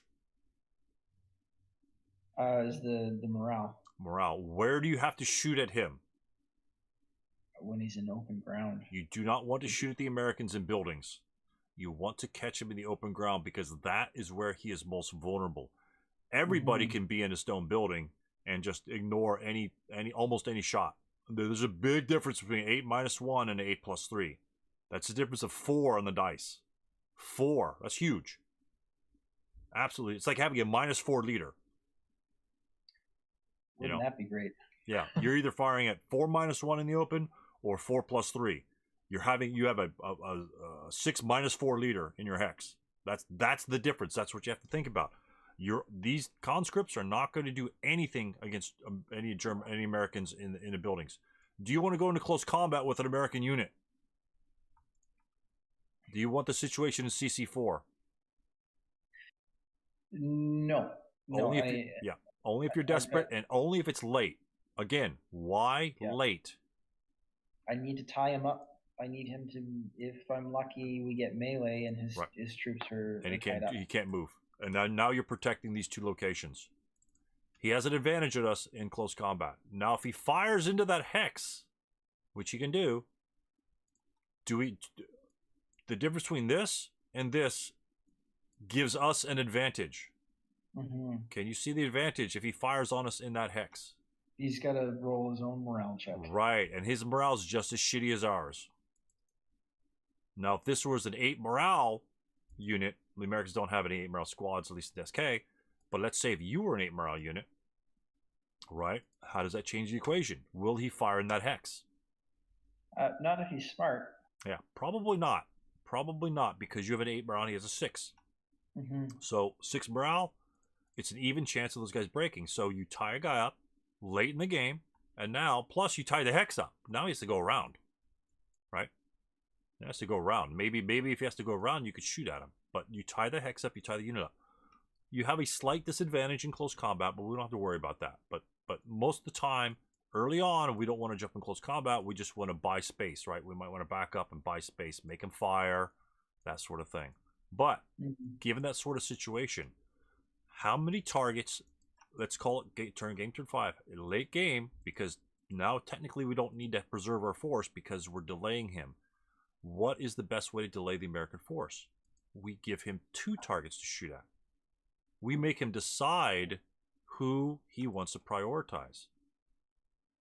Now, who do you think the average SK player will shoot at in this sort of situation? The average SK player. Beginning player. Low-hanging fruit in AA2, right? What's that? The low-hanging fruit in AA3, is it? Yeah. This unit, right? Yeah. So he'll target the easy unit. What does that do for that unit? Likely, if he ended up getting undm'd, then he's No. Don't worry about this. So choose your attack. You want to attack AA3. You tell me who you're going to fire. I don't care who you fire. Just tell me who. I'm going to fire with the point blank unit in AA2. Absolutely, 99% of your players would. Okay, so you're gonna prep fire here, right? Yep. Okay, what did we just do for this unit? The unit in Z3, you mean? Z3. What did we just do for him? Well, we have one of the firing groups. Well, let's say he shoots at us and we casual reduce, so we're a half squad now. He blasted us. That's about all he's going to get out of that. He's not going to get a KIA, most likely. He's going to cause us to casual reduce. Let's say we casual reduce. What did that just do to this unit here? We were still talking about the unit in Z3. Right. Did this firepower change from the Americans on the left-hand side? It took 2 firing groups that were at 12 firepower each, and now he's only got 1 firing group that's at 12 firing power. So with a +4 modifier, right? I am much more comfortable taking 1 shot at 12 + 4 than I am 2 shots at 12. Right. The 6 + 4 is not going to do anything. We can ignore this guy. This guy saved that hex. Now, if this unit, let's say we routed him in this location, what's the likelihood he's going to rally? He needs like a 5, right? With the 8-1 leader? Yeah, 8-1 leader needs a 5. It's not horrible, but it's low. Yeah, right? Definitely very low. So it's low. But now, American's turn comes along. What's the American going to do? Just concentrate all his firepower on that building. Yeah, he's just going to, he only has 1 target for him to fire at. And now your bastion of defense is facing 2 12 + 4 shots instead of 1 12 + 4 shot. Essentially, he has a 12 firepower machine gun, and he gets a rate of fire, and he gets to shoot again. And this guy, if you guys get a morale check, he might break anyway, and he also might casually reduce right there just as much as he would over here. Because again, if he gets a 1 morale check here, it's the exact same thing as getting a 1 morale check over here. It's just going to occur less often in this building. But if he does get it, and you roll the same 7 or 8, you're going to be the same half squad. But now you're only in that one. You're only in that one target location. So he just gets to focus all of his firepower. Now another other things you can do if you were the American, and if you were late in the game and you saw this guy broken, is this guy part of the Americans' victory condition? No. Right. So we ignore him and break this guy, especially for prep fire phase. This guy's got a route. Where's he going to route to? Z3. Yeah, that's his only location. He's going to Z3. He's not going anywhere. And what do we do in the advanced phase? Lay smoke in Z2 and. Well, in the advanced phase, we just move up on him, right? And so let's say turn 6 comes along, route phase comes along. We don't even have to fire in this location. Let's say these guys are broken. They route away over here. And this guy's broken. He has to route. Where's he going to route to? Is he going to route full bore? He's going to have to route either low crawl or route over here, which is the exact same situations we had over here. But guess what? We now have our building location the next turn when we move. And we're a little closer. Because we made sure we focused on what the victory conditions were of the game. Killing units is not the victory conditions. And that's another thing you have to make sure is, now for the Americans, if they lose units, what does that do for them? Decreases their ability to capture building hexes. Right. And losing units is the same thing as broken units, because he only has so many leaders. If all of his leaders are doing a rallying, they're not out giving their modifiers to attacks. The 9-2 can rally very quickly. This guy probably shouldn't be rallying any units. If guys are broken with his hex, he could definitely take the advantage of his -2. He needs to be cracking buildings open. The 8 morale units of the Americans is fine enough on its own. By the time, if they break in their turn, by the time their next turn comes along, they're going to be rallied. Period. You're just slowing them up. And the more you slow them up, the more you delay them, the further the smaller the distance they can go into your defenses. So, and again, like you saw it here, which is good because you mentioned it. You had your guys' units here. The idea was sound that you want to kind of pick them off in between, but you just had nowhere to go at that point once the Americans got up there. And imagine if he said, "Screw it, I'm going middle anyway," and all of his big boys went middle instead of off to the left, and just didn't even say he just wanted to go all gusto, just win by game turn 2, and he had a whole bunch of units up here. I might not mind that. The line of sight obstructions in I2 and J1, right, might help. In my opinion, would help me route to or get to Z1 or X1 and take a better position. Right. Now, since again, one more thing, and then we'll go on to another. I think Craig had some questions. HMG. This is the big one. Mm-hmm. Very strong weapon, right? Very strong weapon. No one denies that. You could shoot and shred guys left and right. Down the road, shred. I think I managed them one. If you break, and you know this, what happens to the HMG? Oh, the 4 PPP is a bear to hang on to. I dropped it in the forest, and I spent another turn or two trying to recoup when you break, and you have to route, what happens to the HMG? It stays. It stays. So essentially, are you going to move any other units into that location when he's got the sort of situation coming up here? You might, but he's going to get plastered. You might want to risk that, but he's going to get plastered. Mm. So that therefore, a big machine gun like this, mortars, HMGs, anything that your squad can't route with, you might consider, if you've got another angle, let's say, maybe even over here, I don't know, wherever, but just, or back here or wherever.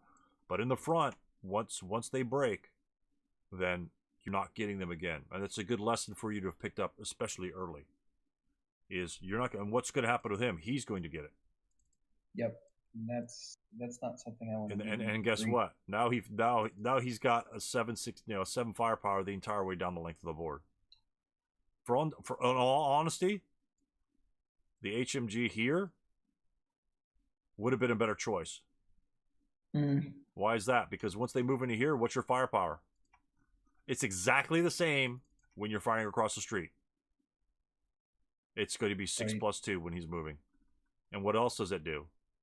It gives you firing all through down here and when he tries to cross the road. Because he has to get up to here to even see you. Or right here. And by that time, if he's here, the game's probably going to be over anyway.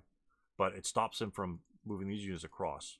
Of course, if he sees this unit... Oops, my zoom goes get all over the place.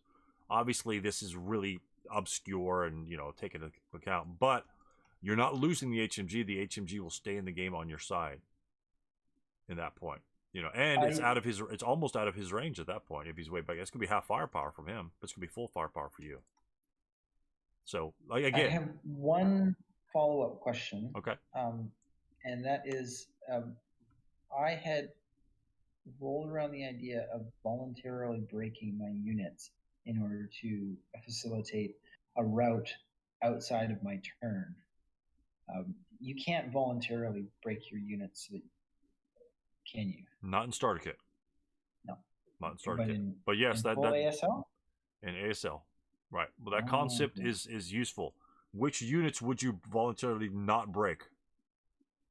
I would not have voluntarily broken the units with the heavy machine gun. I probably would have broken the units in the field in L. What type of units? Which of these two units on the O2, O3, P3 do you not want to voluntarily break? Do not want to voluntarily break the conscripts. Why? Because of the interdiction. Nope. Because you're not going to rally them anytime soon. The broken morale were levels 5. You'd be better off sitting there and sucking up an attack or trying to skulk or something like that. You'd be better off delaying him, especially if it's his prep fire phase. Unless it's advanced fire phase, is to taking up a shot. And even let's say he had a chance of. Let's say he had like 3 squads here, right? And you try to fire on him, and nothing happened, and you want to voluntarily break this guy so he gets away. Let's say, because you want to avoid this. You want to avoid the close combat. Do you technically want to avoid that close combat? Depending on how late in the game it is. Right. Even early. Let's say it's early, turn 2. Turn 1. I got a good chance at ambush, don't I? Yeah, but no, not really. But let's say neither side ambushes. Let's say it's at open ground. Let's say he jumps you to open ground, so we don't throw it. Do you necessarily want to avoid this situation? Will you die?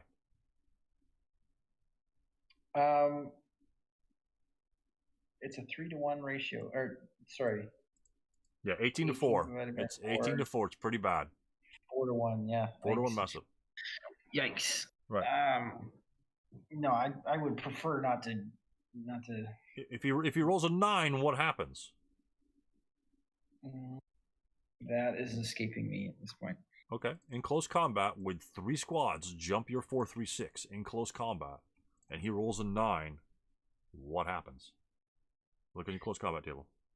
Okay, here I go. 4-to-1. No modifiers.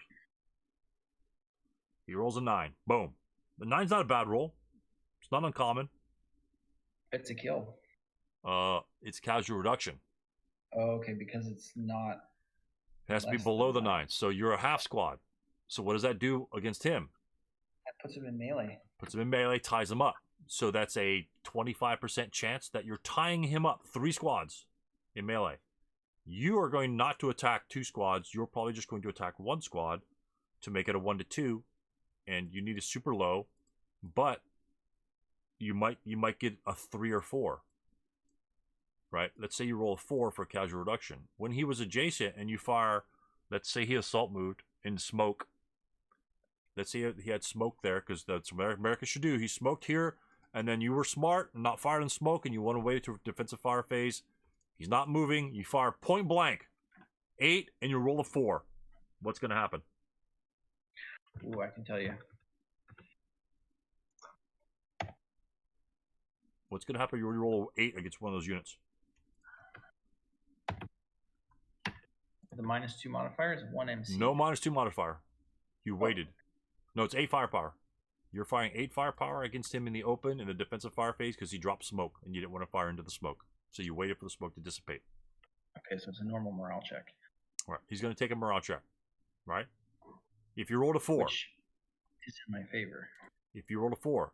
If you waited, if you said, okay, I don't want to volunteer to break, I'll let him jump me in close combat, and then you take that 4 and you put it in close combat, what do you get? It's a 2 MC. In close combat. Oh, sorry. Like it's one squad.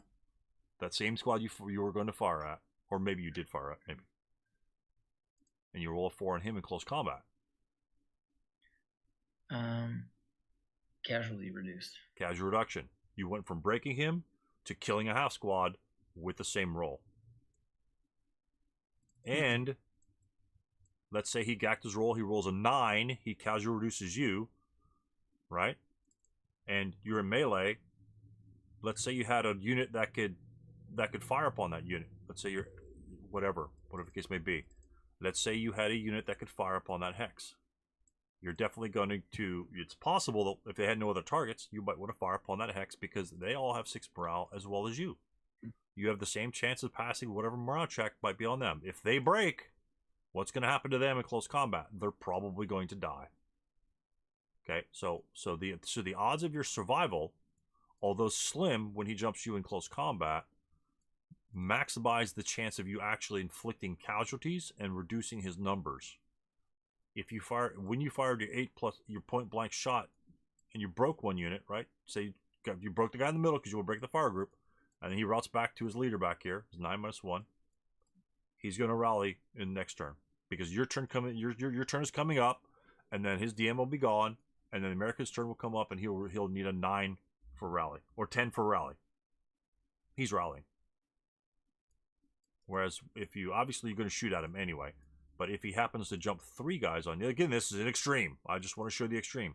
When he throws 3 guys on you, he still needs to roll an 8 or less to kill you. A 2 or 9 ties up 3 of his squads. No, it doesn't matter what unit you are. You've just tied up 3 squads, and so he can't even defensive fire with those 3 squads during the next game turn. And it might allow you to do something. Plus, it gives you a much better chance of actually killing one of his units, which takes units off the board. Is this the best situation in the world? No, but that's how you have to look at it sometimes. It's like, hey, if he's moving close to jump me in close combat, you know, do I want to voluntarily break? Essentially, you just gave him a free attack roll that was successful and you broke. You're not going to rally like he's going to rally. Remember, you have to know who you are. He can break all day because he's rallying by the time he comes up again. When you break, you know, you're going to need a 6 to rally. He needs a 10 to rally. 10 to rally with a -1 leader. You'll need a, Jesus, 5, 6, 7. You'll need a 7. He needs a 10. He's going to rally first. He's then going to move right next to your broken unit. You're going to be DM'd again, and he's going to chase you down forward to oblivion. Conscripts, you have to act a little differently. And if you've seen my replay of Simple Equation, you'll see how I treat conscripts in that game. If you haven't seen it, I would advise you to go look at it, and that way you could have a different perspective. Again, I liked what you showed over here, very similar to what I did over here, but I used the strength of the conscripts in terms of having them to be able to fire first. They do have strength; they're not complete shit units, but across the street fighting in stone buildings, they're not going to win. But close combats, they're equal, and they can actually kill units straight up. You're never going to kill anybody 8+3 across the road. This nothing's going to happen there. But this, because you need a 4 for practically a morale check anyway, right? You need a 4 for morale check. You might as well roll a 4 in close combat instead of, you know, on the IFT. And he doesn't get to shoot back until the close combat phase.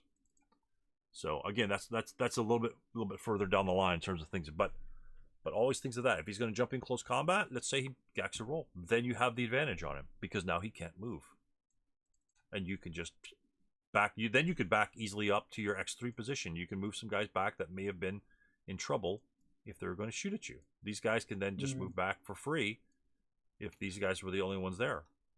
They can move back for free. Take their time. And go back here, and these guys stay in close combat. You know, delay him. Well, he'll probably die next turn anyway. That's fine.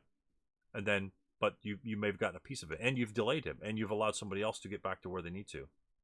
This unit here and jump in, remain in close combat with those shitty odds is the same concept of this broken unit, giving our units in the fortified building a much better chance of survival.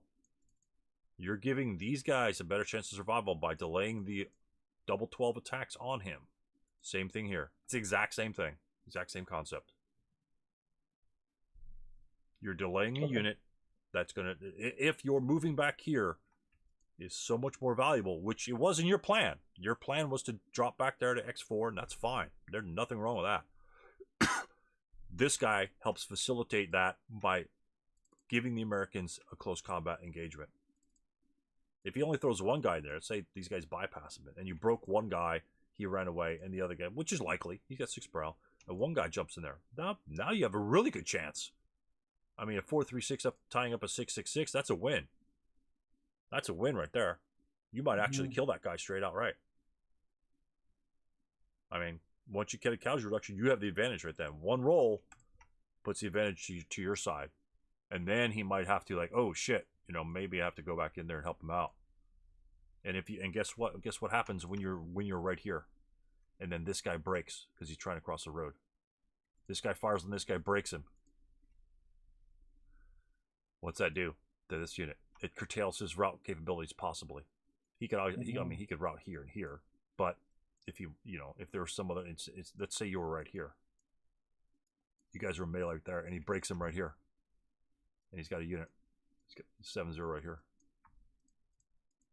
Let's see, he bypasses him because he thinks he's got the game. He's got the game well under control. He's got you dead to rights here, and he moves a guy over here, and you pop him. You get a good roll. This guy breaks. What happens to this unit? In H0? H0. Oh, he's gonna have a hard time routing. He's gonna go all the way back to start. Where can he route to?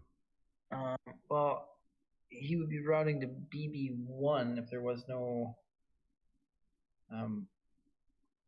Or does he have to route to this guy right here, Z1? right in the middle? Do you see him? No, I'm not sure where you're clicking. Okay, right smack dab in the middle of your defense. And X, is that X1? That's X0. That guy, do you see him? Right between the melee and your 7-0 first fire unit. Oh, he's got nowhere to go. He's got nowhere to go. He dies. Yeah, he dies. This unit facilitates that. Had this unit returned back here, and he's broken back here on the 8-0. This guy breaks. Where's he route? Back to his 9-1 leader. Back to his 9-1, 9-2 leader. And what happens in the next American return? He's up and running. This gives you so much more, although it's a risk for your unit for dying. That's obvious. But if your unit is broken back here, he's doing nothing. He has a chance to actually kill units right there. And by the Americans doing this, because he's got no other where to go, right? He wants to jump in terrain. He doesn't want to be out here, just like you figured out you didn't want to be out here. He doesn't want to be out here. He wants to be in terrain. Most American players will move in terrain like that. I mean, that's standard. You want to go to cover. You break him, he dies. He puts 2 guys in there. You subsequent fire, he dies. He puts a third, and this guy final fired, right? Let's say this guy's pinned, right? He's pinned right there. He moves another unit in there. And you have other units in the back. If he moves another unit in there, do you fire? Do you final protective fire on that unit?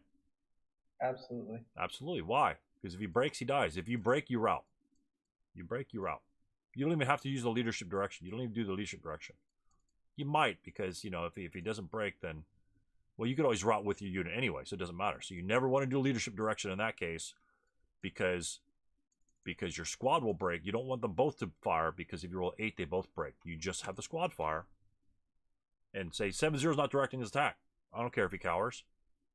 I just want this guy to break. And if he breaks, then you just kill 2 squads. Final protective fire. That's definitely worth it, 100%. Because of this guy, this worthless 4-3-6 is in melee behind him, because most players will not fire at their units in melee. Most players will not do that. They'll just wait out the melee. Most players won't. But if you have an advantage in morale, I will probably fire every single time. Especially if I have 8 morale. 8 to 7. 7 to 6, maybe not. Maybe if I'm feeling lucky, but 8 morale, I'm firing in there all day. I don't have a problem. I don't have a problem. Especially if I'm at a disadvantage. If I'm at an advantage, probably not. Maybe not, but you never know. But this is how, again, the same exact situation over here. He gets broken, he gets surrounded. He just surrounded himself. Maybe without him actually even knowing. If you get a lucky shot and you got the bad boy over here, imagine if you got the HMG right there. Where's that HMG? Oh, tell some. You got the HMG right there, that -1 leader. He's shredding the hell out of these guys. Everybody goes in there, dies. So what does that do to that hex with the American? The American says, oh yeah, I'm right next to the building. I'm going to kick his ass. Right? I got all these guys. I got all these troops coming up. I got a good spot. I can just move in there. Well, I got a flamethrower. I'm going to move my flamethrower in there. He's going to take a 6-2 shot. That guy breaks. What happens to this leader when this leader breaks, taking that 6-2 shot? He dies. And leaves, guess what? Christmas present, your birthday present, right there. And then what you do is then, this is, of course, humorous here. Then after the 436 kills this 666, the 436 picks up the flamethrower and does the double non-qualified use on that flamethrower, which would make it a destruction of a 6. And he torches the Americans over here when he rolls a 4. That's what you teach him. You teach him not to screw around with cutting his guys' own rot piles off. You teach him the lesson the hard way.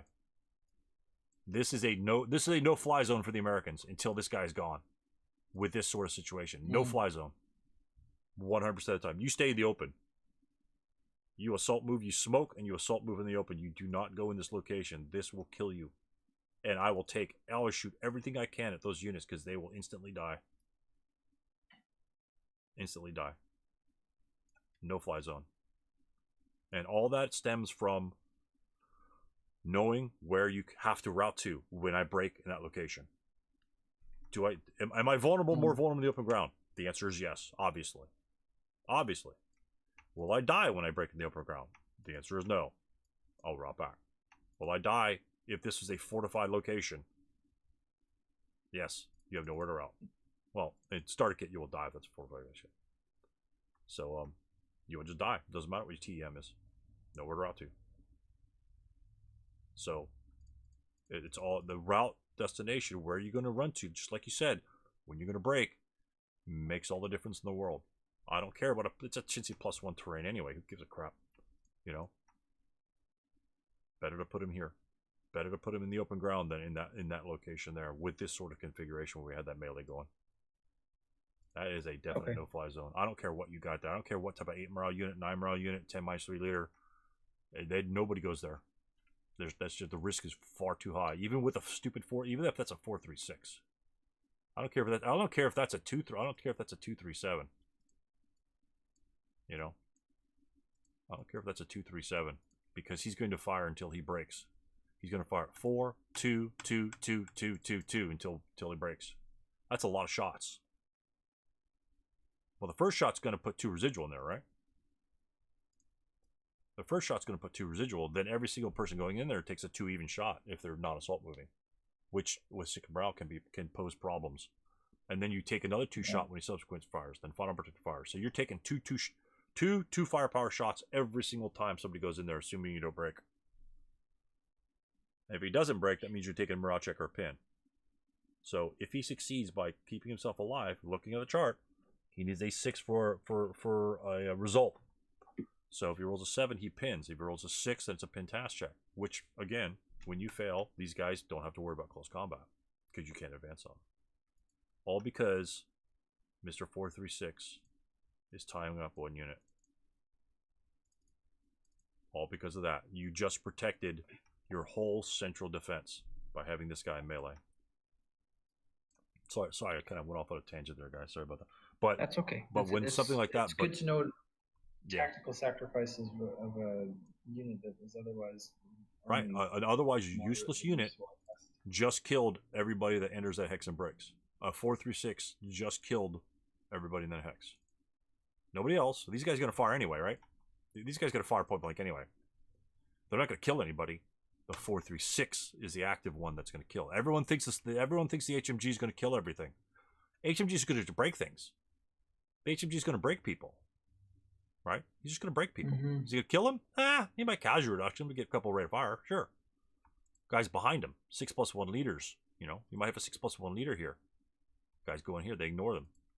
6+1 leader is going to kill him because they can't route past him. And that's as soon as you focus on that. Most of these guys here know that I always hark on route. Know where you guys need. You need to think about routing in the movement phase, not in the route phase. In the movement phase, while you're moving, say I'm going to break an AA5, or where am I going to go? I'm going to move an AA4 or AA5. Which one's going to give me a different route path or a better route path? Legio Patria Nostra has a lot of unique, not necessarily, maybe absolutely unique route paths in that particular game. That game is very similar to this one here. Tons of buildings. Your route in this game is far different from your route in Legio Patria Nostra, simply because of the elevation changes and the movement factor expenditures that you must abide by in your routing rules. Huge difference. There are some hexes you cannot enter in that scenario, or you're just going to massively screw yourself. And you have to identify those hexes before you even get to those locations. You have to know what hexes are no-fly zones. And that's all part of just, obviously if nobody has fire up on that hex, it's not an issue. But, it's hard to do in a smaller game. So, we'll go to others. But, we covered some ground here. Craig, you had some really good points I definitely want to address. If you guys have some more time, it's almost 7:40. It's up to you guys. You had quick questions, Craig? Is that right?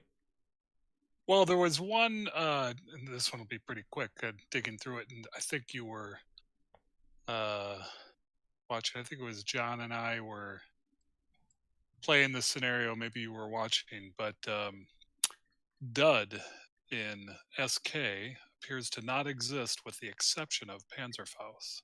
I remember somebody discussing that, and I think you are correct. The Dud does not exist except The for only Panzerfaust. place that we could find Dud mentioned is in the paragraph about on Panzerfaust, where it says an original 12 is a Dud. But if you look at anywhere else, in any ordnance, ordnance results, Panzerschreck, bazookas, nothing about Duds. Yeah, you're correct. So, hold on one second. Taking the standard, if it's not in there, it doesn't exist. All right. And they're all Panzerfaust. Makes a second Panzer. Even in the example, makes a second Panzerfaust attempt, a Dud, and that's it. 2 words of Dud. Yep. I never knew that until that question came up just this week. It was probably I had always been playing it where, a 12 was a Dud, and yeah. Of course, I'm thinking of how many scenarios I might have won. Yeah. But for that one boxcar is, it's like, wait, that was a guaranteed kill and I didn't get him. Yeah, absolutely. Absolutely. It makes a big difference. And yeah, I mean, that don't come up all that often, but that's about the only way to escape death from a Panzerfaust. And maybe that's at that point, why even put the concept of Dud in the game?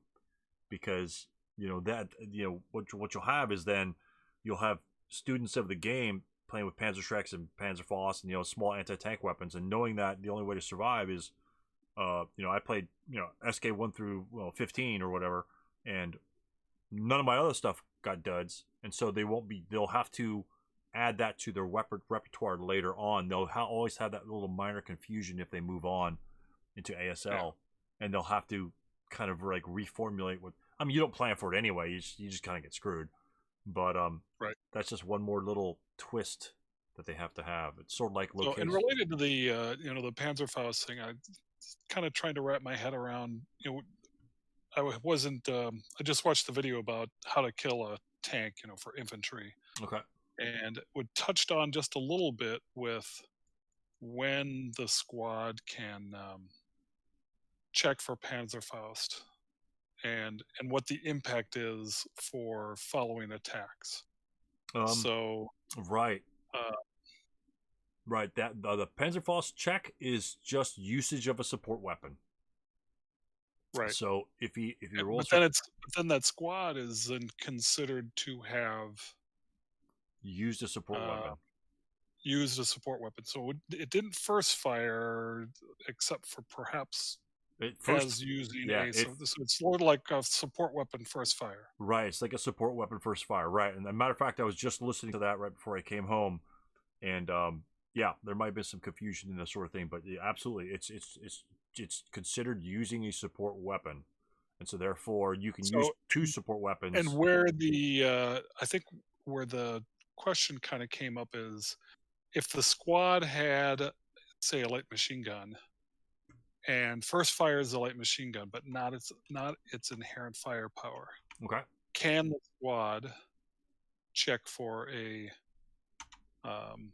Panzerfaust? Yes, because he still has his inherent firepower. He's not first fired yet. He can still check for Panzerfaust because that would be a second support weapon. It's just like him having like two LMGs. Yeah, it's like a bazooka or an LMG or something like that. Yeah, and then he would be marked with a first fire because then his inherent. Because that would be considered a support weapon. He already used the machine gun. Right.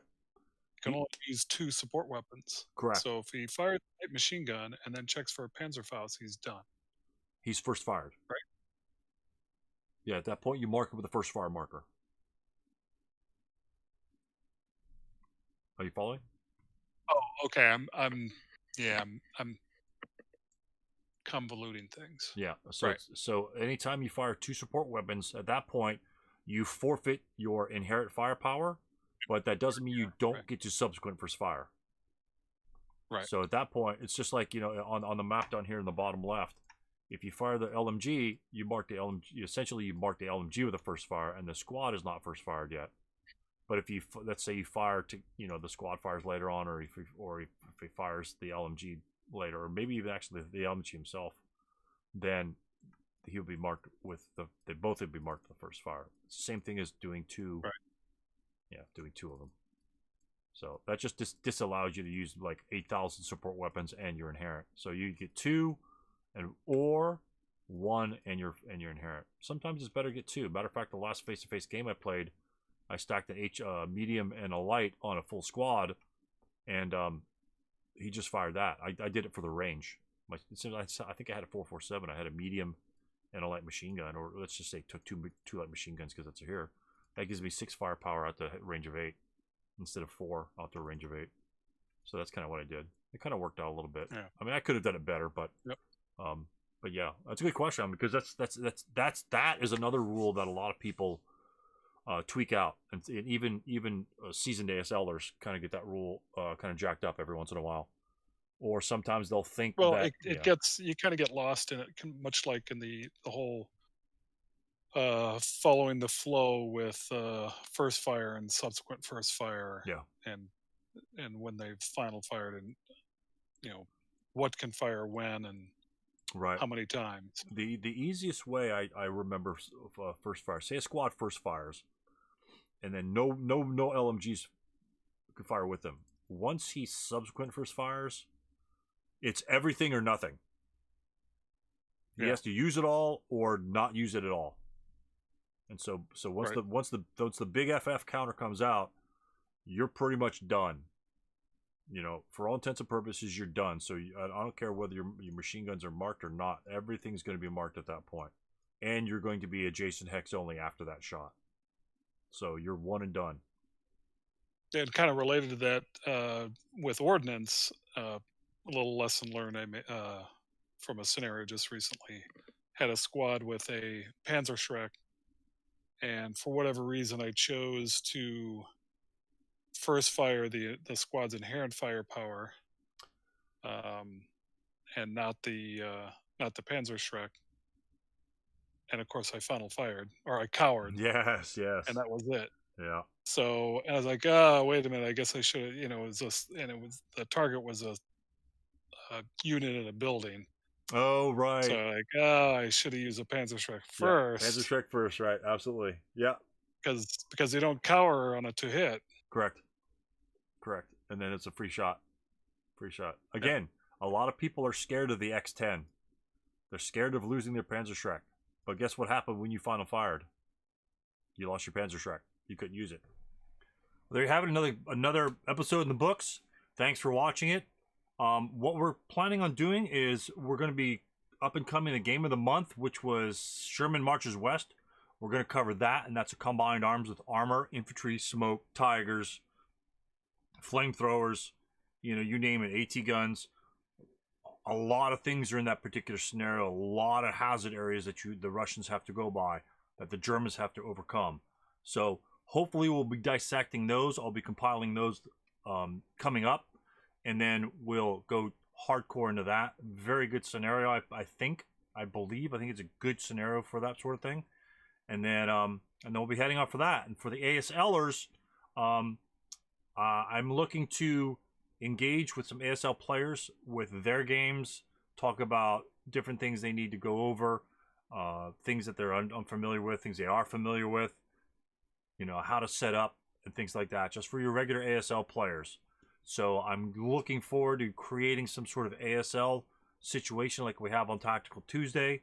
Don't know when it will happen. Most likely it'll be maybe Thursday or something like that. All right. That'll be up and coming, hopefully sooner than later. Thanks a lot, guys, and we'll see you next time on Tactical Tuesday.